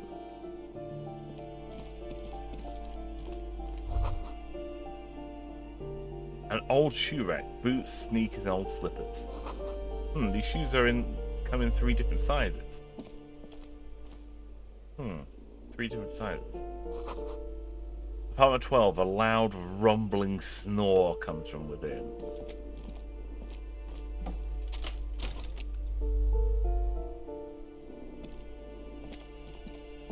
What's this? Magnesium and wine. I shouldn't have that. Showkins are covered in some sort of slime.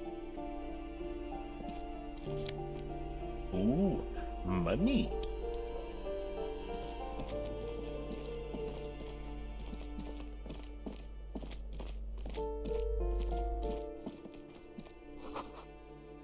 Someone has drawn a 5-pointed star on the wall.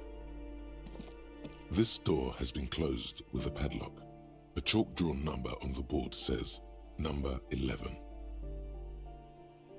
Just supper, what's the worst that could happen? I'm really not wanting to drink any alcohol or do any drugs with our detective. No reply. No reply. It's a solid lump of metal, but the shackle is deeply corroded. A solid pair of chain cutters would make short work of it. Better whip out those cutters. You won't get very far otherwise. We're going in. Breaking and entering, baby! This door has been closed with a padlock. The shackle snaps like a twig, and the lock falls to the floor with a little thud. It should be possible to enter now. After you, detective. Thank you.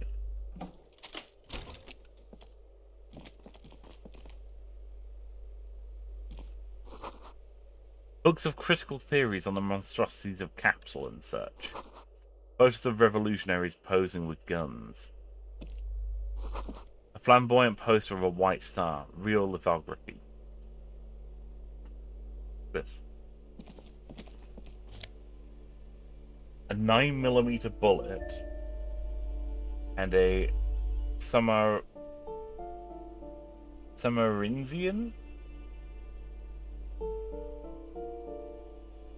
Samarinsian lounge jacket. Very nice. The statue. Going to open every locked door like it's Silent Hill. Yes. Yeah, just crack it open, you know? A plaster cast bust depicts a middle-aged man with impressive sideburns. Oh. The name on the plinth reads, Kraz Mazov. Honestly, he does kind of look like you after all. Yeah, tiny bit. Kim, you have to admit, this Kraz Mazov bears a striking resemblance to me. Hold on a second. Is this why you broke in here? To find out whether you're Krasmazov?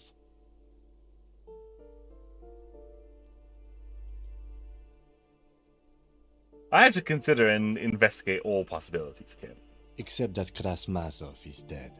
He's been dead for 50 years now. Just humor me for a moment. Don't you see the resemblance? Well, you both do seem to share an affinity for sideburns. But it seems like old Kras here didn't drink nearly as much as you.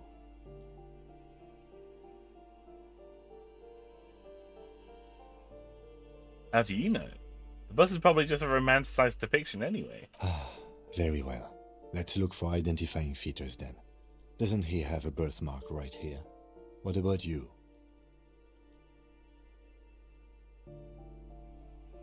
I can't tell, I can't see my face. Alright, but here's the big thing. Krasmazov looks Samaran, and you don't.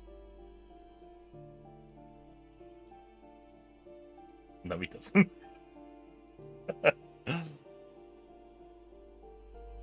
You know, I'm part Samaran myself. Okay, you win. Be Krasmazov then. I don't care. Why are you so hell-bent on proving that you're Krasmazov anyway? Because I'm a commune. Because I believe in powerful nation state it's the only way to protect the working class from Jesus Christ. Because actually he wanted stability and incremental progress, and so do I. Because he was totally a gangster and bank robber who went for all the cash in the world. That's me. Not sure, just a feeling I have. I trust my feelings. I'm a communist. All right, Kras. You fought in the revolution and everything, if you say so. Why does this tenant have a bust of Krasmazov in their bedroom? The White Star, the photos on the wall. I think we have broken into the apartment of a young communard. How fitting. Oh? Hey. Psst. Psst. Hey, you. Who, me? Yes, you. Word on the street is you're ready to start building communism again. Again? Yes, you're ready to start building communism again. You've built it before. They've built it before. Hasn't really worked out yet. But neither has love. Should we just stop building love, too? I'm gonna sneeze, I'm really sorry.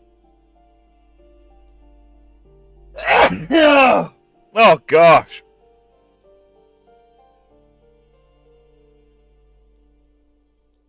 Just keep deluding yourself, I guess, someone says.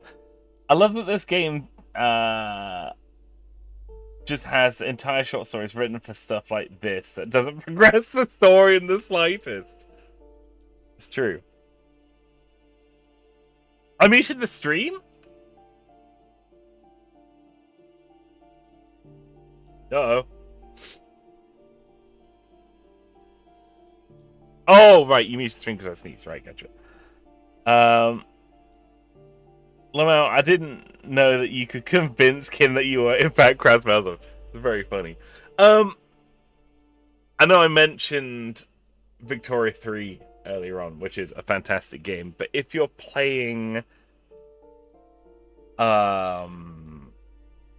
in that game, there are lots of like historical people who are like political agitators and like leaders of countries, you know? And one of those political agitators is Karl Marx, right? But if Karl Marx is born in Estonia, he is called Krasmazov because it's a Disco Elysium reference, because Disco Elysium is made by an Estonian game development team. Very good. Very good. I like it when games reference other games. It's fun. I like that. Oh, no, I was making fun of you for not muting the stream during the sneeze. Right, sorry. SARS. Got a point in the rhetoric guy. Yeah, can't argue with that. So, what about all that communism you've promised to build? Word on the street is you've woken up from 1,000 years of slumber, promising to erect a version of communism many times greater than any attempted before. Is that true? How come that's word on the street? You keep saying things like, down with the bourgeoisie, eat the rich, sodomize the landowners, impale all people who have more than 25 real in their pocket, literally murder all human beings regardless of their political beliefs. That kind of stuff. I mean, I do have less than 25 real in my pocket, and if I had, if I killed everyone who had 25 real in their pocket, I'd be able to take those 25 real, and I'd be able to pay for my room at the inn. Hey, we got a sneezer over here. My brain is convincing me to become Krasmasov. Yeah.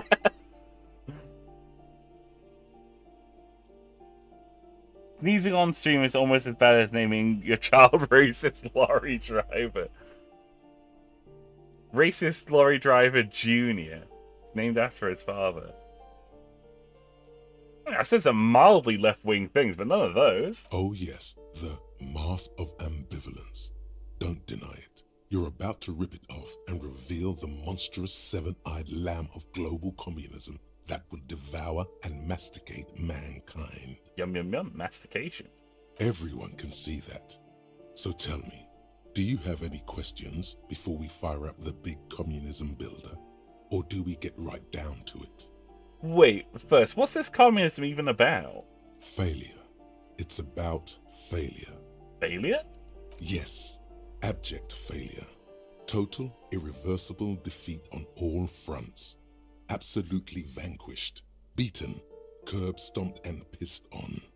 Until you came along. You will reverse the fortune of the workers of the world. You alone, against every living thing, against every human alive. 800 trillion real in the hands of an impossibly well-organized ruling class. Towering city blocks of bankmen who have the ears of prime ministers. Million-headed armies of nations and the love of your own mother.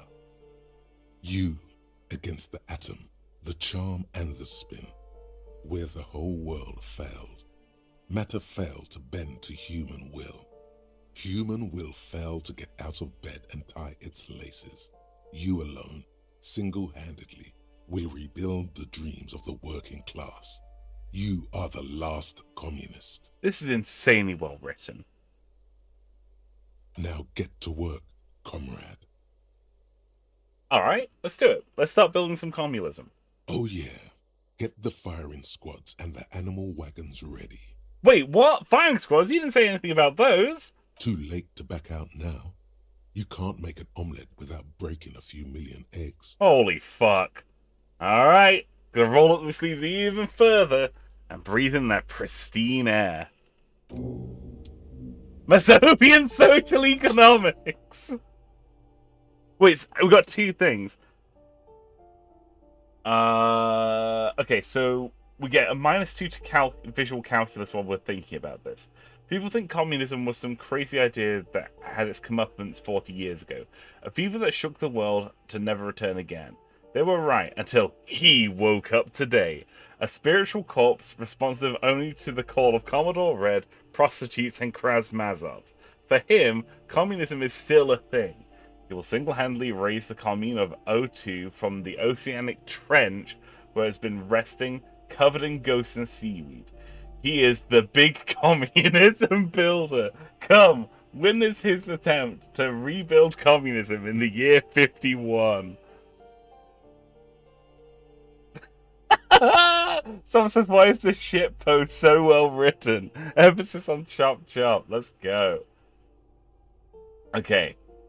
Suicide of Krasmazov. We get a -2 to rhetoric because of bad PR while we're thinking about this. There's something you can't get out of your head. Krasmazov, the father of scientific communism, the premier of the Communist Party of Shest and Grad during the anti-centennial revolution, head of the 11-day government, sideburn-toting, bearded figurehead of the movement, shot himself in the mouth and died one day in his cabinet as things were collapsing around him. Just gave up. That's not good propaganda, is it? Be a communist, shoot yourself in the mouth. Something about this irks you. I hope the owner of this apartment returns to start saluting you. Be like, hey, look, it's Comrade Mazov. Nice. Ooh, shoot. Ooh. We got a thought. Revolutionaries love to pose with their guns. Shoes. Money. I love getting free money. Hang on, we got a new jacket, didn't we? Oh, look at that fucking grip! That's amazing. A classic white summer jacket, loved by both Summer Morenzi and Communist Party and the accompanying subtropical drug traffickers. It fits you well regardless of your political ambitions.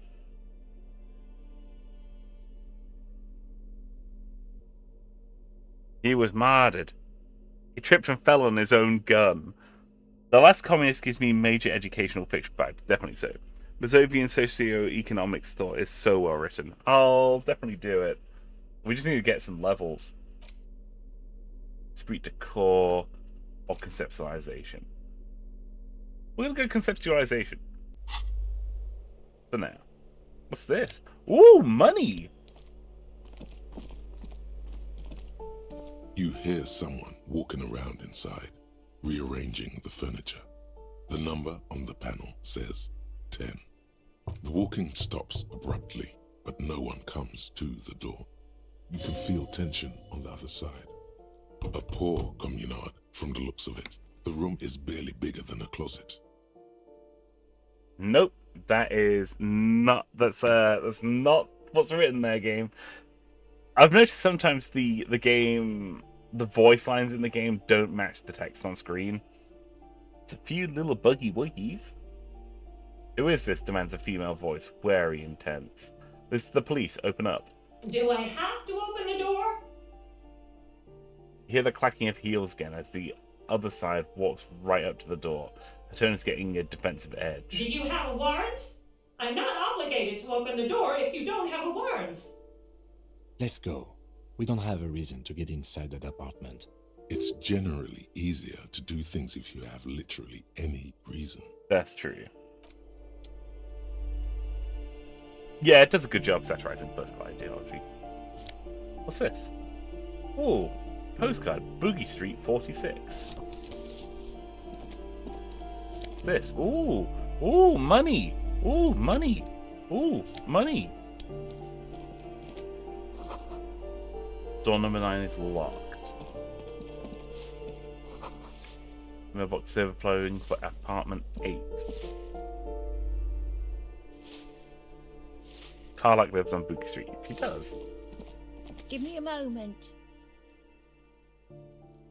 An elderly woman is leaning on her broom, her knuckles white as bone. She seems to be having difficulty breathing. The cold never does any good for my bronchitis. Are you alright? Should I call a doctor? I'm fine. Fine. Don't you worry about me. Now, what do you want from me, policeman? She's the cleaning lady. She knows the floor plan and the residence. Who are you? I'm no one. Just an old woman who cleans these hallways. Do you live here? If you can call it living. I have a little room upstairs right next to the coal room. The coal room? It's barely bigger than a closet. But I don't complain, no. I have my bed and my aching bones to keep me company. And that's all I need from this world.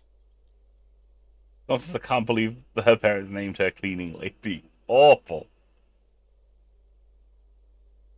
Oh, it's Ethel? It's Auntie Ethel? Yeah, parents guaranteed her stable employment. I'm looking for Martin Martinez. Oh, you'll find plenty of Martins here. Don't you worry. No, you don't understand. I'm looking for a real person named Martin Martinez. He told me he's Martin Martinez. Pea-brain. Someone played a trick on you. Martin Martinez is a name for anyone who comes from Martinez, like Tim Jamrock or Raoul Ravachol. Right. Oops. You really didn't get the joke there. Okay, rhetoric. I thought it was obvious. Anyway, officer, we don't have the witness's name. How about a young male, mid-20s, dark hair, skinny build, smoker on the balcony? Know where he lives? Yes, yes. I know who you mean. The scrawny boy who's always smoking like the devil, right? That's the one. Somewhere in the building, a child starts crying. You hear a radio tuned to a talk show and someone taking a shower. What's he in trouble for? No trouble. I just want to talk to him. Do you know where he lives? Talk?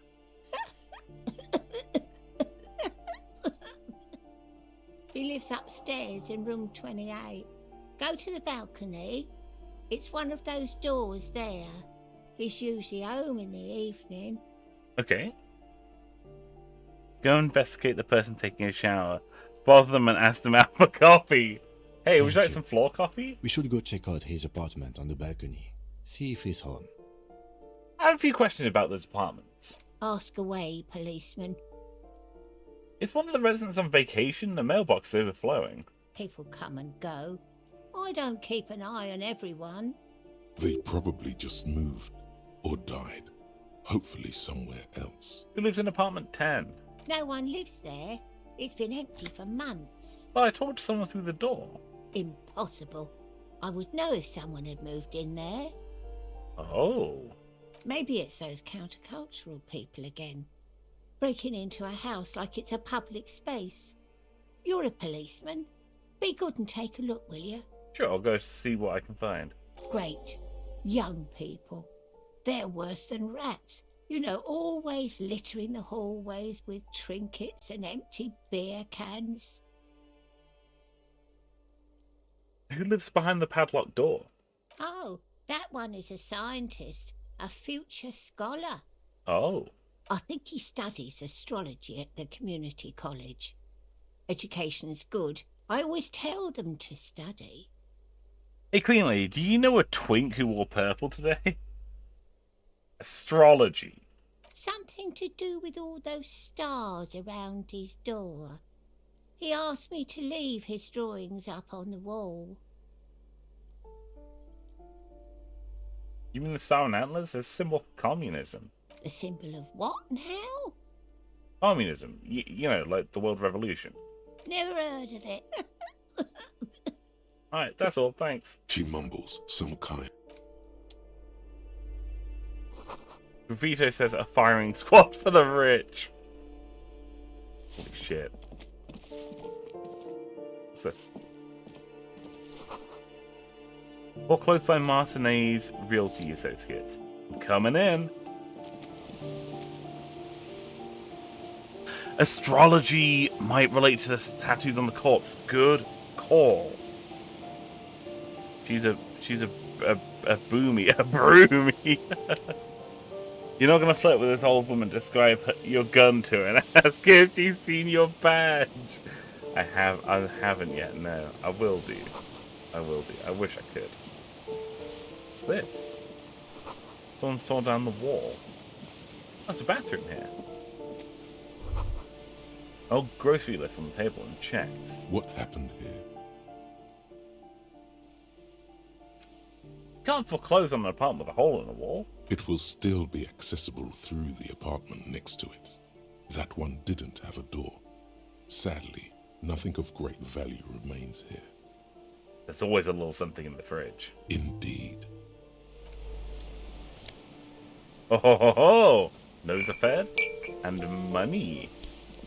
My favorite things.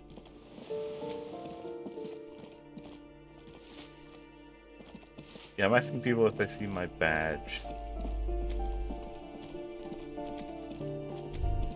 Oh? That isn't just a 5-pointed star. It's an inverted white pentagram cradled in a wreath of antlers. the iconography of communism. In other words, let's pick the symbol closer. The star and antlers was developed in the 6th decade of the last century and quickly adopted by Mazov and the communards during the revolution. Maybe we should close the door. Yeah, we should. Even today, half a century after, the star and antlers retains the ability to evoke hope, disappointment, and fear in equal measure. Why is the star upside down? To symbolize the toppling of the old order. Right. Also, some social democrats were already using it. Right, gotcha. What's the deal with the antlers? The wreath of antlers represents a natural crown. It was about building a society that could exist in accord with the natural world, and at the same time above it. Why white?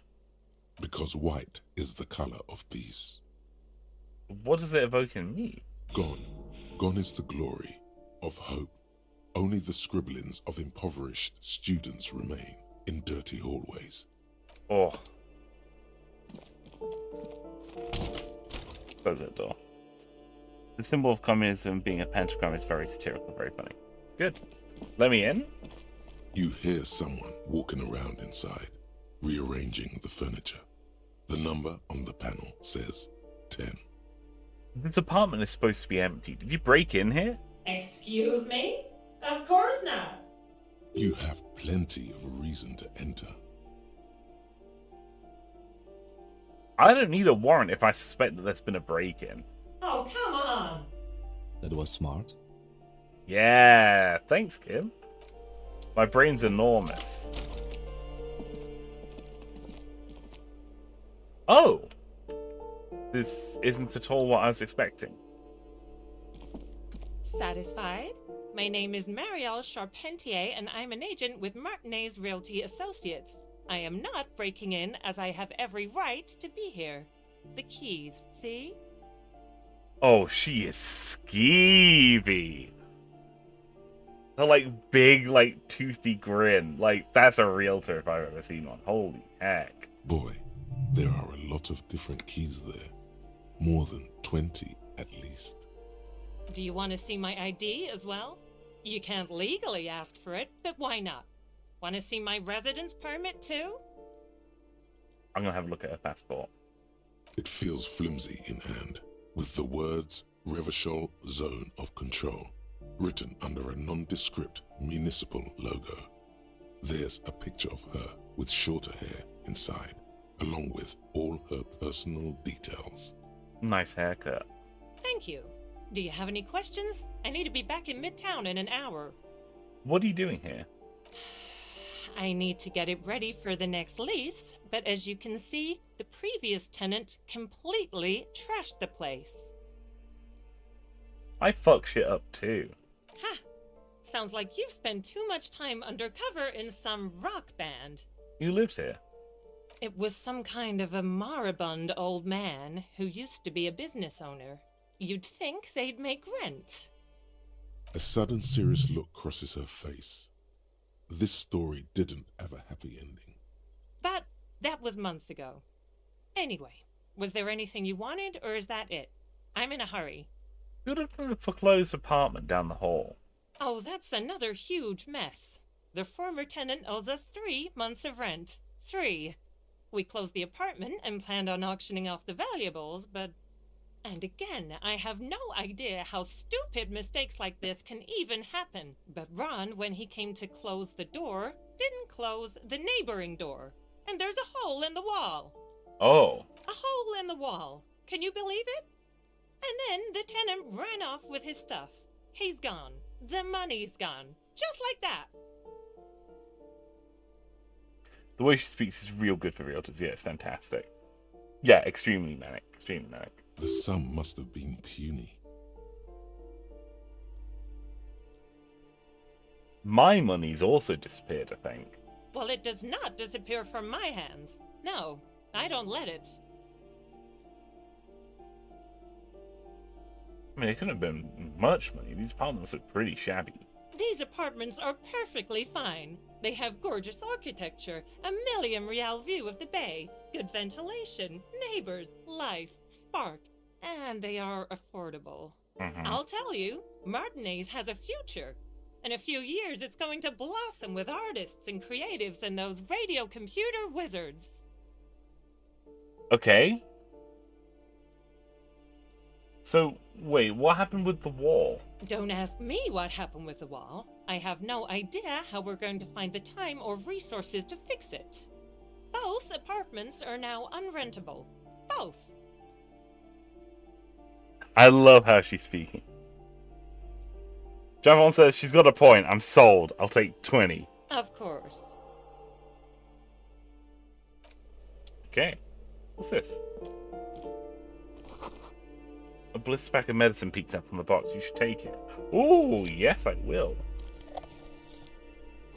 It looks like a fine mattress. What's in here? Black monk straps. +1 to indirect modes of taxation.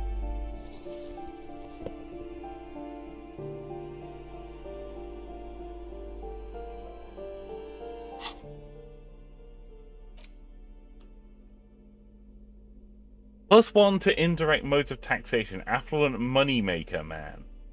These Per and Ingersoll shoes have no lacings but a strap and buckle. Due to their elegant and affluent design, they have been described as the most advanced dress shoe. So advanced, in fact, that walking through slush and mud does not leave a single trace on them.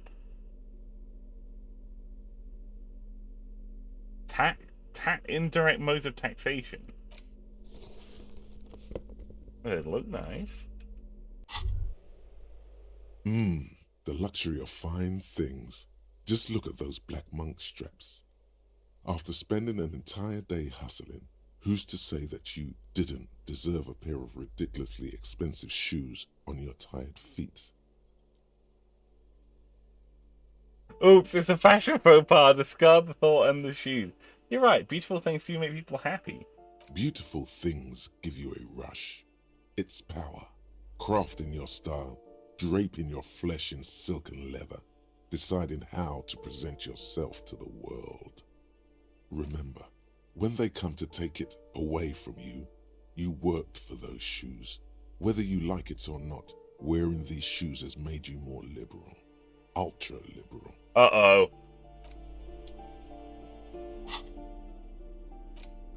I'm gonna put back on the crocodile shoes. Let's talk to this lady again. Give me a moment. And this is to go even further beyond liberal. I didn't find any counterculture people in apartment 10. If it's a real estate agent setting up a room for the new tenants. I see. I hope some good people are finally going to move in. This place needs them.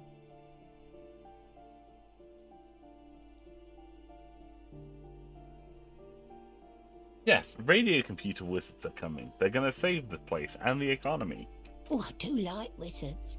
And people like that in general. They have a lot to tell us about our fates. She means clairvoyance. Oh, thanks, I'm off.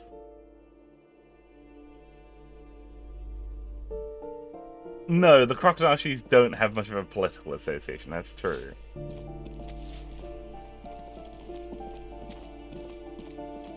Okay, let's... balcony, nice. The breaker box is full of cigarette butts and electrical wires.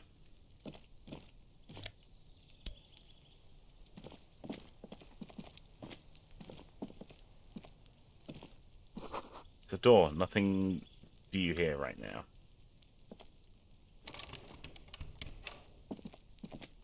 Wizards are cool. Someone's growing rosemary, thyme, and a cactus. This is apartment number 29. Complete silence. Whoever lives here isn't home. This is apartment number 30. Voices from within.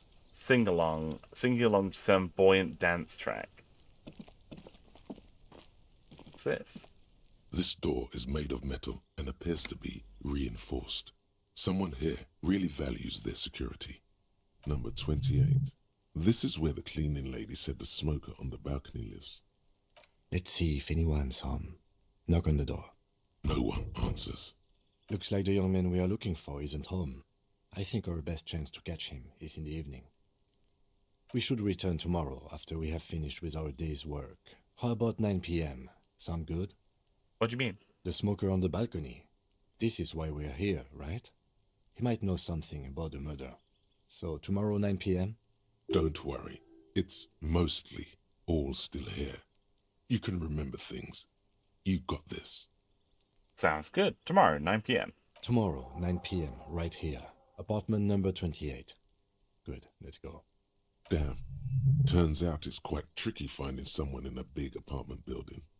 Don't worry. You'll get him. Damn, missed him. Remember, tomorrow, he's probably gone for today. Damn. We missed the twink. I've never been more sad in my entire life.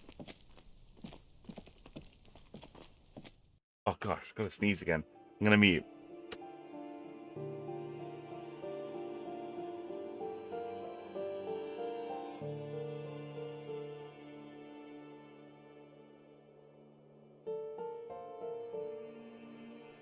Okay, there we go.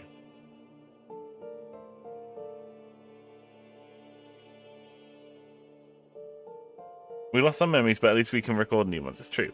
Don't worry, Mustard. I'm a twink. I'm still here for you. Oh, thank you. Right.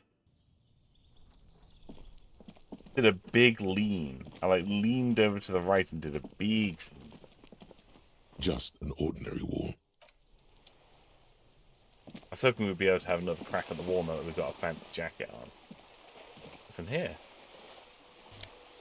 Ooh, a bottle. We descend Ghislaine, roundabout north.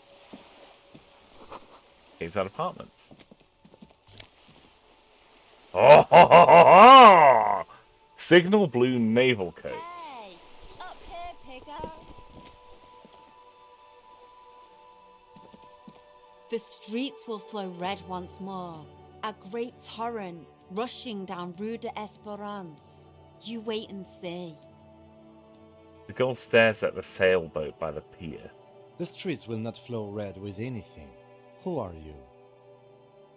I'm Cindy the fucking Skull. What else do you want to know? Date of birth, blood type, the last time I was tested for Hep C.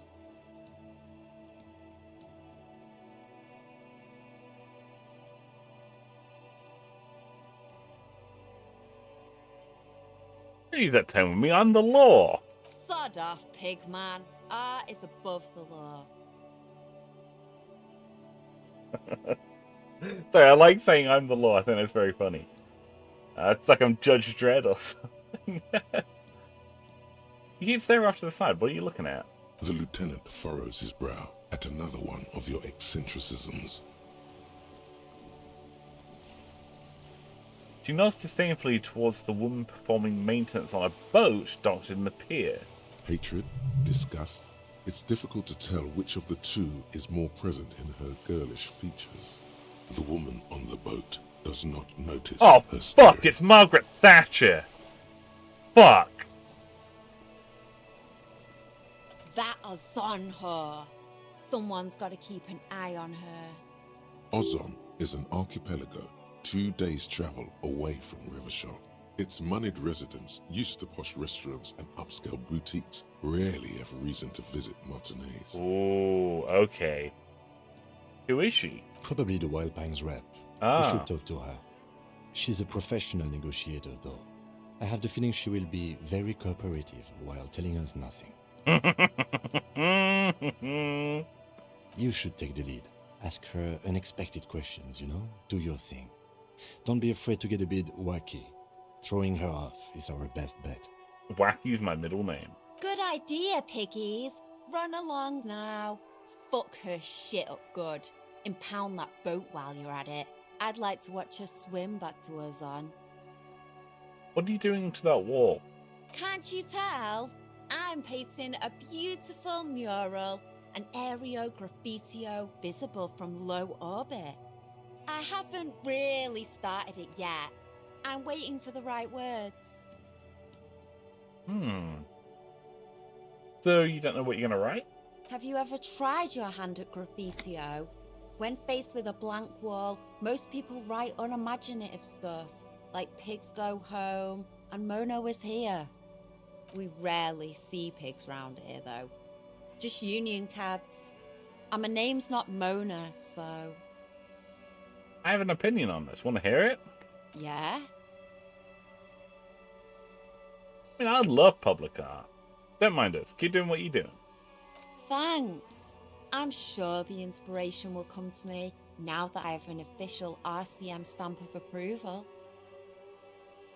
You know anything about the recent murder? I ain't no snitch, pigstein. Go forth and forage in someone else's shit. No shortage of squealers in these parts. Actually, there is a shortage of people who talk to us in a normal, calm, informative manner. We weren't put on this earth to make your life pleasant, fucko. Alright, catch you later, Cindy. Watch your back, ungulate.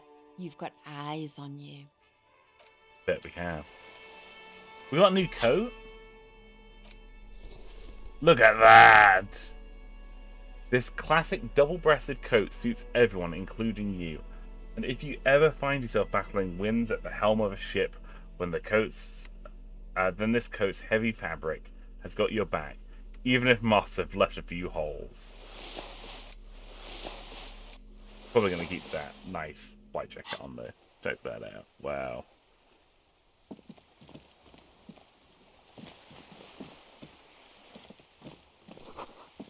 Inside the frame of a motorcycle in repair and the tools used to assemble it. Nice. What's through here? Oh! Okay.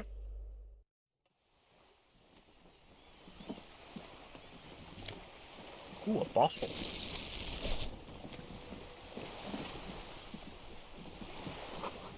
Looks like there was more construction here once, decades ago.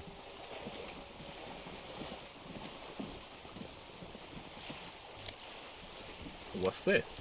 Magnesium. Delicious. The belly of this boat shines like it was recently painted. Docking reserved for residents of Rue de Saint-Gelain, 33A. Okay. So we've got the Wild Pines rep here. What I think we're going to do is we're going to save here. And we're going to come back another day.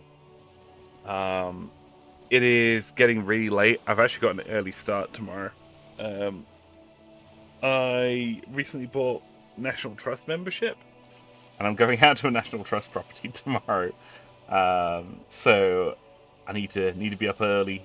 I'm going to go see a fancy house. So